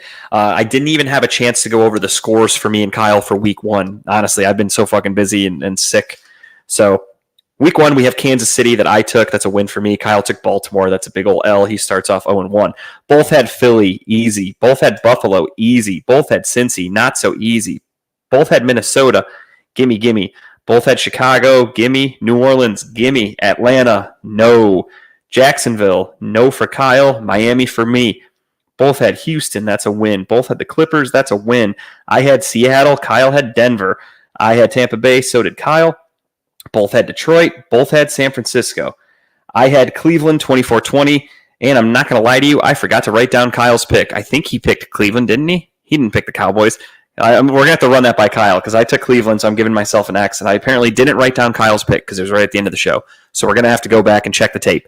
But with that being said, that gives me 1, 2, 3, 4, 5, 6, 7, 8, 9, 10, 11, 12, 13 wins and 1, 2, 3 losses. Kyle gets 1, 2, 3, 4, 5, 6, 7, 8, 9, 10 wins and maybe 11. We'll have to see what happens. So Kyle either has 10 or 11 wins right now. We're going to have to figure out if he took the Browns or the Cowboys. I can go back and watch last week's episode. No problem. But for right now, I don't remember. So Kansas City wins. Baltimore, just like I said last week, had every issue that I projected wrong. Their offensive line was pretty shitty. Lamar Jackson or Derrick Henry looks like a shell of himself. He's pretty old. Harbaugh even came out this week and said that they're not planning on using Derrick Henry like he used to get used in Tennessee. They're like, we're not giving this guy, 30 carries a game. That's outrageous. So their defense didn't look as great because, they lost their defensive coordinator. They lost some key pieces. Their offensive line is pretty shitty. They got a shitload of penalties. They made it a good effort at the end with that Isaiah Likely missed by a toe, but a loss is a loss. Fuck you, Baltimore. Pittsburgh wins by not scoring a single touchdown. Russell Wilson is ruled out right before the game. Justin Fields gets a start. And everything I said about Atlanta and Kirk Cousins, I apologize. They are garbage. He is not good. I predicted him to be comeback player of the year. I said he would maybe be in the case for MVP. He looks like he is going to be benched by midseason. They looked like shit. They lose to the Steelers 18-10 off of 6 field goals from the Steelers. The Bears and the Titans was the prison inmate game of the week. It was garbage. It was pure shit. The Bears were awful. Caleb Williams didn't even throw for 100 yards, but Will Levis decided to be worse and throw pick sixes to the Chicago defense, and that's what lost them the game. I skipped ahead a little bit. I forgot the Friday night game. Philadelphia wins in Brazil 34-29 in a really, really good game against the Packers. Jordan Love sprained his knee. He is going to probably miss a few weeks. Buffalo looked close against Arizona. If Kyler Murray could only see over the offensive line, he would have won the game with a touchdown to Marvin Harrison, but he cannot see because he is only 5 feet tall. And the Bears defense is really good. I talked about that last week. I said I don't know what to make of the offense because I personally don't like Caleb Williams. I don't think he's a good quarterback, but their defense is legit. They've done a lot of work on that defense, so kudos to them. Bengals get beat at home by Jacoby Brissett and the New England Patriots. I almost said New Orleans. The New England Patriots were projected to maybe win like 3 or 4 games this year, and they started off pretty well with their first one. Joe Burrow, as I said last week, their offensive line still sucks. Who knows how that wrist healed? Because if you watch videos of Joe Burrow after the game, or like that they posted after the game, they show him standing there like during timeouts. He's literally grabbing his wrist like this 100 times. There was one scene where he tried to pick up his water bottle, and because his wrist is so fucked up, he was like this. He could barely lift up his water bottle. I think his wrist is pretty fucked. Which, as a Browns fan, I care less. The Colts lose to the Houston Texans 29-27. The Colts are everything I expected they would be. They have some big plays here and there, but then you also have Anthony Richardson, who's going to throw the ball extremely inaccurately. He's going to turn it over, and the Texans escaped with a 2-point win. Speaking of escaping, Tyreek Hill could barely escape the police to get into the game on time. He was arrested before the game started on his way to the stadium. I have 2 thoughts on this. I'm on both sides of the fence. I'm on the fence on this one, I should say. The video is alarming. I'm sure he was speeding to get pulled over, rightfully so. Then the cops go up to his window, and he refuses to roll his window down. Then they get a little aggressive. 2 things can be wrong. It doesn't have to be right or wrong, one good, one evil. Both can be wrong. Tyreek Hill, in my opinion, is in the wrong for keeping his window rolled up. He has super dark tinted windows. He could be doing God knows what inside the car. The police don't know that he's Tyreek Hill. So he cracks his window and then rolls it all the way back up. Tinted. You can't see what's going on in there. Yeah, he was going double the speed limit. I saw that too. I saw he was going pretty fucking fast. So the video that everybody saw is of the cop that pulled him over. What they don't see is another cop saw him speeding, called ahead, guy in this car with this license plate who's fucking flying, get him. So when you see it, you go, oh, he wasn't going that fast.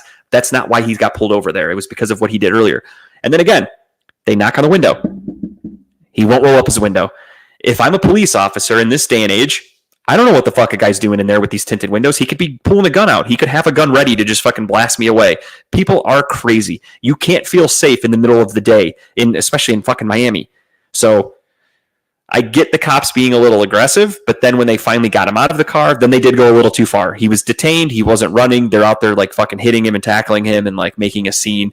That went too far. But again, both things can be wrong. I think if Tyreek Hill would have kept his fucking window down and just gave them his ID and said, I'm Tyreek Hill, I'm going to the game, sorry I was speeding, give me a ticket, he would have got to the game no problem. Instead, he had to be a dick, keep his window up, talk shit, talk back. That's what aggravated the police. I know it. Everyone wants to hold police to a higher standard, but at the end of the day, they're humans.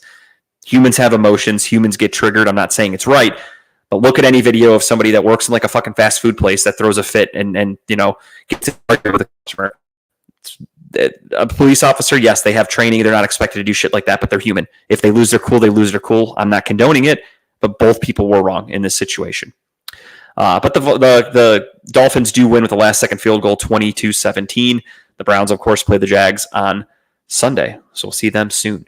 The Carolina Panthers look like the worst team in football by a fucking mile. They lose 47-10 to the New Orleans Saints. The second worst team in football, the New York Football Giants, lose to the Minnesota Vikings 28-6. Sam Darnold looks like an MVP candidate, but it was only week 1. The Los Angeles Chargers with Harbaugh look decent. But again, they were playing the Raiders, who are one of the worst teams in football. So 22-10 win for the Los Angeles Chargers. They start off 1-0. Bo Nix, the score looks a lot closer than the game really was. I saw some advanced stats from Pro Football Focus and shit like that said that Bo Nix had one of the worst debuts in NFL history for a rookie quarterback. He was horrible. His passes over 10 yards were I think some of the worst the NFL's ever seen. They lose 26-20, so the game was kind of close, but that's more so because Seattle kind of let them stay in it. But it looks like Bo Nix is a fucking bum after one game. We'll leave it at that. Baker Mayfield throws 4 touchdowns, 37-20. They beat the Washington Commanders. Again, as I said earlier, kudos to Baker. We needed this divorce. He's not coming back to the Browns. This never would have worked had he stayed here. He had split up the locker room. Everybody should know that by now. This isn't breaking news. I'm not giving you guys any new information. He was hated by his teammates. Landry hated him. Odell hated him. Say what you will about Odell. Of course, everybody, because he was a bust here, they all just go, oh, fuck Odell. Who cares what he thinks? I heard Myles Garrett didn't like him. Would you rather have Myles Garrett or Baker Mayfield? Let's be honest, people. Sunday Night Football, the Los Angeles Rams give everything they had to the Detroit Lions and lose in overtime 20-26. I'm not going to lie to you, I must just be out of it. I didn't realize that the rule is still if you score a touchdown on your opening drive in the overtime, you win. I thought it was still equal possession. So when Detroit scored that touchdown at the end, I was like, wait, they won? I thought the Rams would get the ball back, but apparently that's the case. If you score a touchdown on your opening drive, the game's over. I think that's shitty. Give everybody a chance. I don't know. I hate that rule. Then Monday Night Football, the San Francisco 49ers beat the absolute living fuck out of the New York Jets, and I loved every second of it. The Jets looked terrible. If you look at the throw chart from Aaron Rodgers, I'm guessing a lot of people didn't look all this up, but I did because I like talking so much shit to my friends. The throw chart shows that he only threw the ball to the left. All of his throws were from the middle to the left. He never threw the ball right, except for a screenplay. So kind of interesting. Is that to do with Darius Ward, or is that to do with his Achilles? Can he not throw the ball to the right? Or was he wearing an eye patch and I missed it? I don't know why the fuck he wasn't looking right, but he just did not look right in that game. More ways than one. He looked old. He looked rusty. Their offense looked super one-dimensional. It's basically if Garrett Wilson's there, he's going to try to force the ball to him, and that's about all they have. Breece Hall looked okay. Their offensive line looked like shit, and their defense got absolutely fucking torched by Jordan Mason, an undrafted free agent running back who had a career day against the Jets, who came in as the media's diaper dandy, the media's favorite. They're going to win the division. They're going to be a Super Bowl contender. I know it's game one. I know it's against the Niners, who are a juggernaut of a team, but they got their asses kicked, and I loved it. And that 19-32 score looks better, but that's because Tyrod Taylor came in the fourth quarter and scored a late touchdown. So the game was never that close. Love to see it. Absolutely love to see that. So that's your week one recap of the NFL. While I've got a couple minutes here, the Guardians, wanted to quickly talk about them. The Guardians are still battling for not only the division, because the Kansas City Royals are making a valiant effort to get right on their asses. They are battling for the number one overall seed still. They are currently tied, which tonight is an interesting night, because if the Yankees lose, the Guardians move to the 1 seed, but if the Yankees win, that helps push the Royals back. So it's kind of it's a double-edged sword tonight of what we want as Guardians fans. Do we want the Yankees? Do we want the 1 seed, or do we want the Royals to go back an extra game because that helps us win the division? I'm torn. I would rather win the division, I think, just because we've had it. I think it would be more embarrassing if we lose the division in the final couple of weeks than it would be to not have the 1 seed. I can live without the 1 seed, I think. But we'll see. I don't know. It's currently 1-0 in the 6th. The Yankees are losing to the Royals. So we'll see what happens there. Again, it's interesting. It's something to think about. I mean, either way, it's good for the Guardians. Whether the Yankees win, it helps us in the division, and if the Royals win, it helps us with the overall standings. And we won today too, so it's a wash. Either way, it's kind of a win. So we'll see what happens with that. But yeah, they're playing really well. They're a team that, of course, most people assumed would not be very good. George, also, by the way, I don't know if I told you, be on the lookout for my friend Tim Buck 2. He will be hopping in the chat. I told him around 8:40. He should be, at least. So we'll see if he hops in. If he does not, it is what it is. I understand. But I think he'll be there eventually. So we'll keep an eye on him. If you want to let me know when he's here. Not there yet. No worries. The Guardians are playing really well. It's been an interesting season. There's been a lot of ups and downs. There, of course, mostly were ups in the beginning, and then they had a rough stretch in the middle there right after the trade deadline where they were struggling. They were losing ground quickly. They were losing games. They looked like they were going to piss away the division, which they almost did, and then they've luckily turned it around. Because that's the one thing. You've held the division. You've been battling for the number one overall seed, at least in the American League, for most of the season. And here we are with 2 weeks left in the season, and you're going to blow it. That's fucking embarrassing. I wouldn't be able to live that down as a Guardians fan, so don't do that. Win the fucking division. So I guess what I'm saying is go Yankees, I suppose. I'd rather have the 2 seed in the division than the 1 seed, or not the 1 seed, I'm sorry. I'd rather have the 2 seed in the division than potentially lose the division. So let's go with that. Division or bust. Texting my friends about Deshaun Watson. Sorry about that. They're bitching, and of course they're anti-Browns guys, so they're talking shit and they're saying, "Oh, Watson's done. He's cooked. He's gonna, this and that." And I just said he's fine. Non-story, just to rile him up a little bit. Guardians won today. They completed the sweep over the Chicago White Sox. The Yankees are playing the White Sox the Royals right now. The Twins have kind of fallen off. Really quickly, I'll go over the MLB standings and the playoff picture. We have that. It's kind of weird today because there were a lot of day games and there are some night games going on still. There we go. The Yankees, again, are currently the 1 seed. Unless they lose tonight, then the Guardians will take over. But the current playoff picture and bracket is as followed. As of right now, again, that game's still happening. Yankees 1, Guardians are the 2. They would get a first-round bye. Then you have the 3 seed is the Houston Astros. The 4 seed would, of course, be the Baltimore Orioles. The 5 seed would be the Kansas City Royals, and the 6 seed Minnesota Twins. That's the American League. That's, again, as of right now, as of today. Then in the National League, you have the 1 seed Philadelphia Phillies, 2 seed Los Angeles Dodgers, 3 seed Milwaukee Brewers, 4 seed San Diego Padres, 5 seed Arizona Diamondbacks, and the 6 seed the New York Mets currently. All of those are obviously subject to change. Most of them are still in very tight races. I do believe they're losing right now, but if the Braves win, if they can come back and beat the Nationals tonight, they then jump into the 6 seed. So it's kind of it's going to come down to the next few weeks. So we'll see what happens. And with that being said, it is 8:40. Has Tim arrived? Negative. Okay. Well, while I give Tim a minute here, we're going to get ready to start doing our picks. Kyle did send me his picks, so he will go first in all. I'm going to write G, and I'm going to write Tim there just in case. I can get Tim's picks after if that happens. It's not a problem. All right, so game 1, of course, is Buffalo against the Dolphins, Thursday Night Football, Amazon Prime. Let me get to Kyle's text here. And Kyle is taking the Miami Dolphins. Miami. I am going with Buffalo. Give me Buffalo because Buffalo did not look very good in the first half against Arizona, but then they figured it out. Last week when we talked, I said I expect Josh Allen to carry his team because they're not as talented as they used to be. And if they want to compete for a Super Bowl, Josh Allen has to play at an MVP level. And I think he did that on Sunday. He had, 3 touchdowns total, 1 passing, 3 rushing touchdowns. He's literally carrying his team on his back.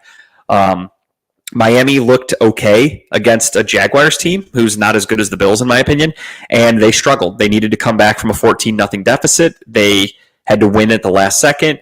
They are also without Raheem Mostert. He's officially ruled out.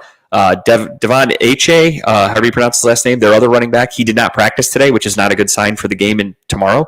So they could be without 2 of their starting running backs. Basically, if the Bills can kind of work on Tyreek Hill, they don't really have a whole lot to work on offense or to worry about. So with that being said, I'm going to take Buffalo. So I'll take Kyle's pick and leave it at that. He is taking Miami. I am taking Buffalo. Next up, we have, actually, let me pull up. I can't read that, George, if I'm being honest. So I am going to open up my own page here where I will go to the NFL schedule and I will go in order of Kyle's picks because I don't know where he went off of. So we have, so this is not in the order of how Kyle picked, but we will do it that way anyway. I just have to find the games. What the fuck did he do? So next up, Kyle's taking Baltimore. I have to find their game. There it is against the Raiders. That's a super easy one. Baltimore's going to win that game, I think, no problem. I think the Raiders are one of the worst teams in football, so I'm not too concerned about that one. Next up, Kyle is taking the Los Angeles Chargers to beat the Panthers. Again, I'm doing the same thing. That's easy. I'd be lucky. It would be I'd be hard-pressed to find a week that I'm going to pick the Panthers to win a game, and it ain't this week. Next up, he's taking Dallas to beat the New Orleans Saints. The New Orleans Saints looked really good on Sunday, but again, they were playing the Panthers. They do have a very good defense, but they were playing the Panthers. I am also going with the Dallas Cowboys. I think they're home. They're the better team. I am going with Dallas. Next up, in a pretty good matchup, we have the Buccaneers against the Lions, a repeat of the playoffs from last year where Baker Mayfield pissed down his leg. I think he does it again. Give me Detroit. I think Detroit's the real deal. Kyle also took Detroit, but I am taking Detroit as well. I think that they're a good team this year. They're a legit contender. Next up, Kyle took, we'll do that one last. We always do the Browns game last, so I'll save that one. Kyle is taking the San Francisco 49ers to beat the Minnesota Vikings. I agree. Sam Darnold looked cool last week, but again, they were playing the New York Giants. New York Giants are hot garbage water, so give me the Niners. Next up, Kyle is taking the Seahawks to beat the Patriots on the road. I am going New England. I am going a little different. New England showed me something last week. I watched a lot of that game because it was local. It was the 1 o'clock game here in Cleveland. New England's defense is no joke. Their defense is pretty fucking good. Their offense isn't great, but they can run the ball, and as long as Jacoby Brissett doesn't make mistakes, they can win some games. Seattle struggled against a shitty Bo Nix and a shitty Denver Broncos team last week. I think the Patriots have a legitimate chance here, especially considering Seattle has to go all the way from Seattle to fucking New England. That's literally end to end of the country. That's a long travel. And then you have the early game. It's 1 o'clock, Seattle's internal clock. They're going to be, 10 o'clock for them. Give me the home team. Give me the Patriots. So I'm taking New England. Next up, Kyle took the Colts. The Colts play the Packers. I have to agree with that only because the Packers are going to be without Jordan Love. Had Jordan Love been healthy, I would take the Packers, but Malik Willis, no thank you. So I am going with the Colts, as is Kyle. Next up, we've got the Jets taking on the Tennessee Titans.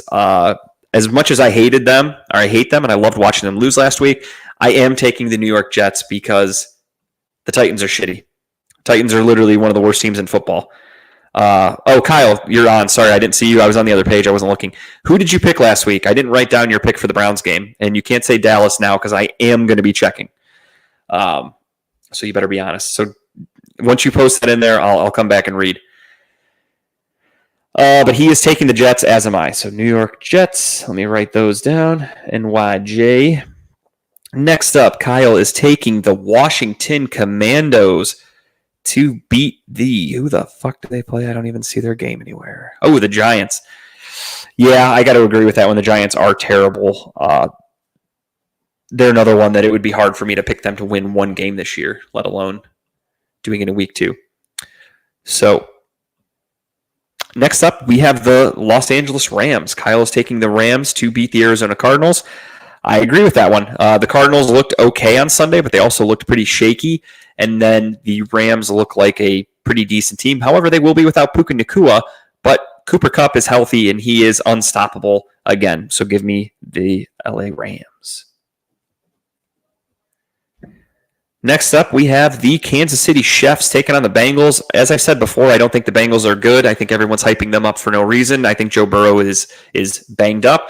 Joe Burrow's record in his first 2 games of the year, I think for his career, is like 1-8. He's usually pretty bad in the beginning of the season, and I don't see it getting any better in Arrowhead. Give me the Chiefs, as does Kyle.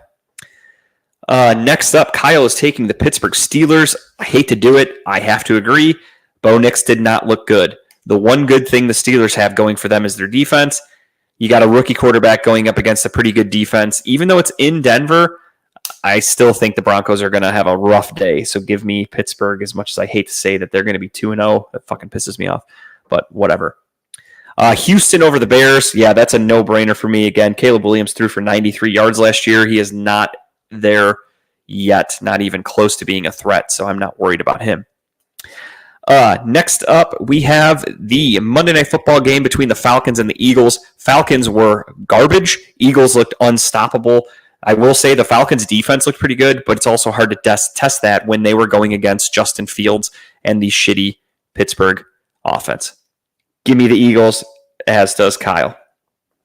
Now, that gets us to the Browns and the Jaguars Sunday afternoon in Jacksonville. I'll get it right out of the way here. Kyle took Jacksonville. Kyle is down on the Browns. Kyle has already texted me a few times about, Deshaun Watson and he's I could tell he's teetering. His fandom, I won't say his fandom's teetering. His faith is teetering. Understandably, completely. I'm not arguing against anybody that is off this right now and thinking that the world is ending. I get it. It was that bad on Sunday. It was that bad to where I was pissed. It ruined my fucking night, as most Browns losses do. It got to the point where I didn't, I stopped responding on my phone. I didn't know what to say. How can you defend that? That was some of the worst football I've ever seen. And this is a team that, many people are projecting to win the division, to be a Super Bowl contender.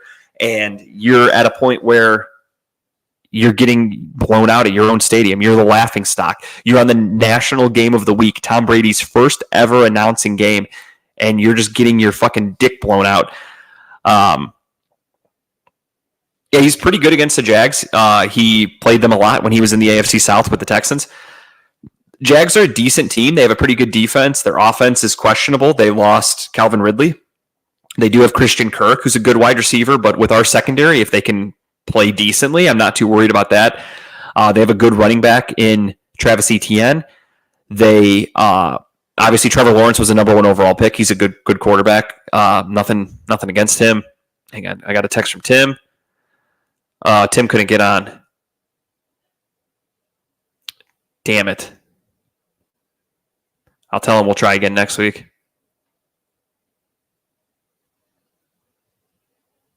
Yeah, I definitely, I know that. I don't have anything in here yet, Devin. We have a bookshelf that's coming in here. We have a Murphy bed that's going to get built. There's going to be some things in here to stop the sound from echoing, but right now we haven't had a chance to get everything settled in yet. So this room is just basically a prison cell. It's just 4 walls, just 4 empty walls.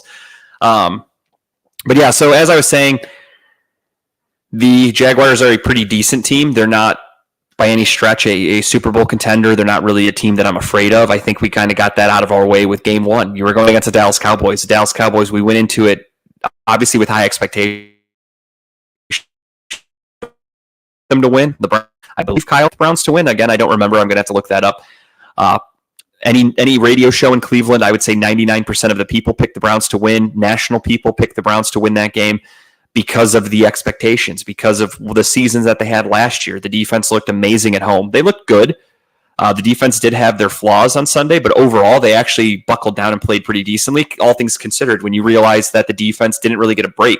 Because how many times did we go, oh, there's Tim. How many times did we go 3 and out? There's my guy. Sorry, I wasn't driving, but now I am. No, I like it better that you are. I hope you're going to get Tyreek killed in a minute. Yeah, no, I agree, Adam. The defense is going to have to step up and win. So, Tim, we already went through and did the picks. I'm going to read the games off to you really quick, and I would love to get your picks. I'm going to jot them down. So, I already have mine. I have Kyle's. Kyle's bowling tonight, so he's not with me. It's just me doing the show. But I will go through the list, and I want your picks. So, let me get the schedule here. And obviously, you know the drill when it comes to any team with an animal. We have Thursday night football. We have the Buffalo Bills at the Miami Dolphins. Who do you got, Tim?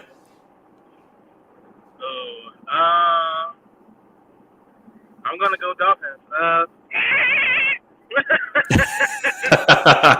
I felt like I was at SeaWorld listening to that. I love that. Next up, we've got the Baltimore Ravens at home against the Oakland Raiders. I'm sorry, Las Vegas Raiders. I keep forgetting they're in fucking Vegas. I'm going to go Ravens. They have to make up for last week. I agree. That's a clean pick. Baltimore for Tim. Next up, we have the Kyle's a little out of order here. We have the Chargers taking on the Panthers. Give me the Chargers. Okay, that's what we had as well. Panthers are terrible. Tim, what sound does a raven make? There it is. Quote the raven, nevermore. Next up, we've got the Dallas Cowboys hosting the New Orleans Saints. Fuck the Cowboys, but I'm going with them. I did the same thing. I hate them, but I had to do it. All right, next up, we've got the Detroit Lions hosting the Tampa Bay Buccaneers. Ooh, you gotta give me the Lions on that one. It's another clean sweep. I like that. Next up, we've got the San Francisco 49ers taking on the who do they play? The Minnesota Vikings in Minnesota. I was about to say it don't really matter. I was gonna pick the 49ers, but now that makes I had a pretty good feeling who you were gonna take there. Yeah, so you pretty much know me. Damn right I do. Next up, we've got the New England Patriots hosting the Seattle Seahawks. That's a long flight for Seattle. Yeah, but I still don't trust the New England yet. I still think they aren't nowhere near where they used to be. Yeah, give me the Seahawks. Okay. It is Seattle. That's a different one. I took New England for that. Yeah, George is a 49er fan, so he's loving all the Purdy talk.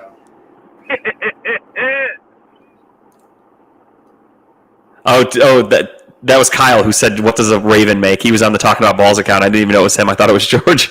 Next up, we have the Colts traveling to the Green Bay Packers, who are without Jordan Love. I still take the Packers. Really? Okay, I like that pick. I took Indy, but I like that. I wanted to take Green Bay. Next up, the Jets are hosting the Tennessee Titans. I'm sorry, Jets are going to Tennessee, but either way, I don't think the Titans are pretty bad in my opinion. Yeah, it's an ugly game. Give me the Jets. Okay, clean sweep. All right, next up, we've got the Washington Commanders taking on the New York Giants. Ooh, I like to ride with my name. But I'm gonna go Giants. Are you really? Okay. Bold choice. Next up, we have the Rams going to Arizona. Give me the Cardinals. Cardinals it is. Okay, a different pick. I think you only took Rams an animal too. I was gonna say we both took the Rams, but I like that. That's a bold choice. Next up, we have the Chiefs hosting the Bengals. Give me the Chiefs. That was an easy one, I thought. I'm sure you're doing the Tomahawk. It's just dark in your car right now. Next up, we've got the Pittsburgh Steelers going to the Denver Broncos. Give me the Steelers. Yeah, I had to do it too. I think Denver sucks. I had to do it. They're really bad. Sunday Night Football, we've got Caleb Williams and the Bears, who threw for 93 yards only, but still somehow won a game. Going to Houston to take on C.J. Stroud and the Texans. Fuck the Texans, but give me the Texans. Yeah, I'm the same way. Had to do it. And then Monday Night Football, Eagles hosting the Atlanta Falcons, the Battle of the Birds. This is a.k.a. the Tim Washington special. We got two animals. We can't lose, ladies and gentlemen. Who do you got? Who's the team? Falcons at Philadelphia. Yeah, give me the clean birds. No dirty birds. I like that. All right, Philly all around for everybody. And then last but not least, the Browns and the Jaguars.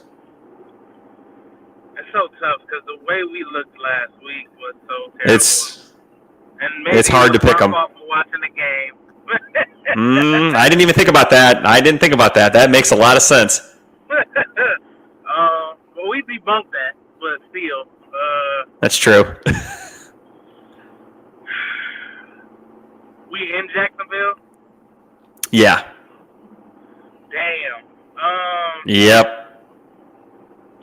You know what? I'm still gonna rock with us. I feel like we need this game to turn around. Deshaun needs this game because he looked terrible. No more excuses for him. I mean, he does have another lawsuit that he's facing, so he still has it. I just think he needs another. So, but I'm gonna say Deshaun gets his happy end in this game. I hope so. My fingers are crossed, brother. Who'd you go with, Jacksonville? I haven't made my choice yet officially, but I'm going with the Cleveland Browns. Kyle took Jacksonville. I'm going with the Browns. I'm with you. I think they have to turn it around. This is a make-or-break game. You can't look like you did last week and then come out and lose. You can't have this for 2 straight weeks. You have to right the ship, especially with how bad everybody looked. So I think they come out. Kevin Stefanski, the one thing I'll say is after an embarrassing game, he usually has the team ready to play. And I think a lot of the players are pissed off. They know how bad they looked. They want to come out and show everybody, like, that was a fluke. So I'm going with the Browns, and I'm kind of in a situation of, like, it's must win. Our schedule gets easy after for a few weeks, but still, you got to come out 1-1. You just have to come out 1-1. Yeah, I think I honestly can't put that whole game on Deshaun. Like, the defense looked bad. Everybody looked bad. We was getting picked apart by the Cowboys. Dak was just destroying us the whole game. So we gave up a punt return touchdown. Like, it was ugly. Yeah, it was an ugly game. I'm gonna go with us because we need this. We need this. So I feel like they're gonna come in swinging. Jacksonville, I feel like they're at home, so they're gonna ride that home, and they might get a little complacent, especially after the way we lost. Watching that film, they probably like, oh, these motherfuckers ain't here. So I'm gonna have to go with the Brownies. I like it. That's what I did. I had to take the chance. Kyle's the only traitor.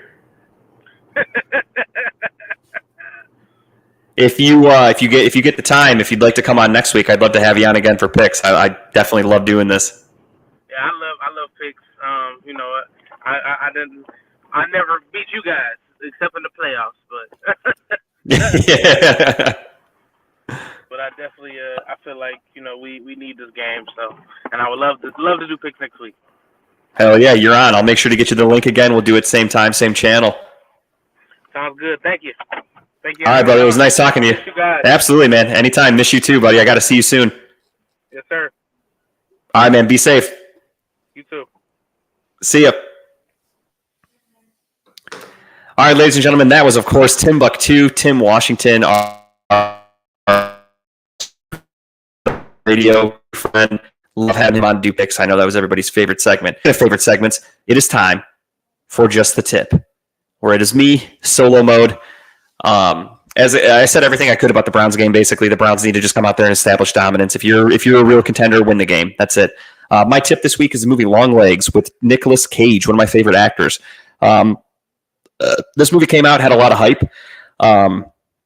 I went into it. I took my time. I didn't rush into watching this movie. I waited till it was out, available at home. I streamed it. I watched it. I would say the first 75% was pretty good, kept you entertained. Then it kind of went off the rails a little bit towards the end, but I did like the setup. I felt like it had a cool concept. I felt like it reminded me a little bit of the movie Seven, which I'm a big fan of, with Morgan Freeman and Brad Pitt and Kevin Spacey, about a serial killer. This movie's kind of similar. And then again, it goes a little off the rails at the end. I didn't expect it. Not in the greatest way. It didn't give you a twist where you're like, oh, fuck, that was cool. I didn't see that coming. It had a twist where you're kind of like, why'd they do that? But overall, it was worth a watch. It was maybe an hour and a half, hour 45, if I'm not mistaken. Cool movie. I'm a huge Nicolas Cage fan. It was something different. I love how dedicated he is to his roles. He definitely steals the show. Overall, it was a fun movie. If you're into horror movies, if you're into thrillers, whatever you want to call it, psychological thrillers, it was a cool movie. So check it out. It is Long Legs with Nicolas Cage.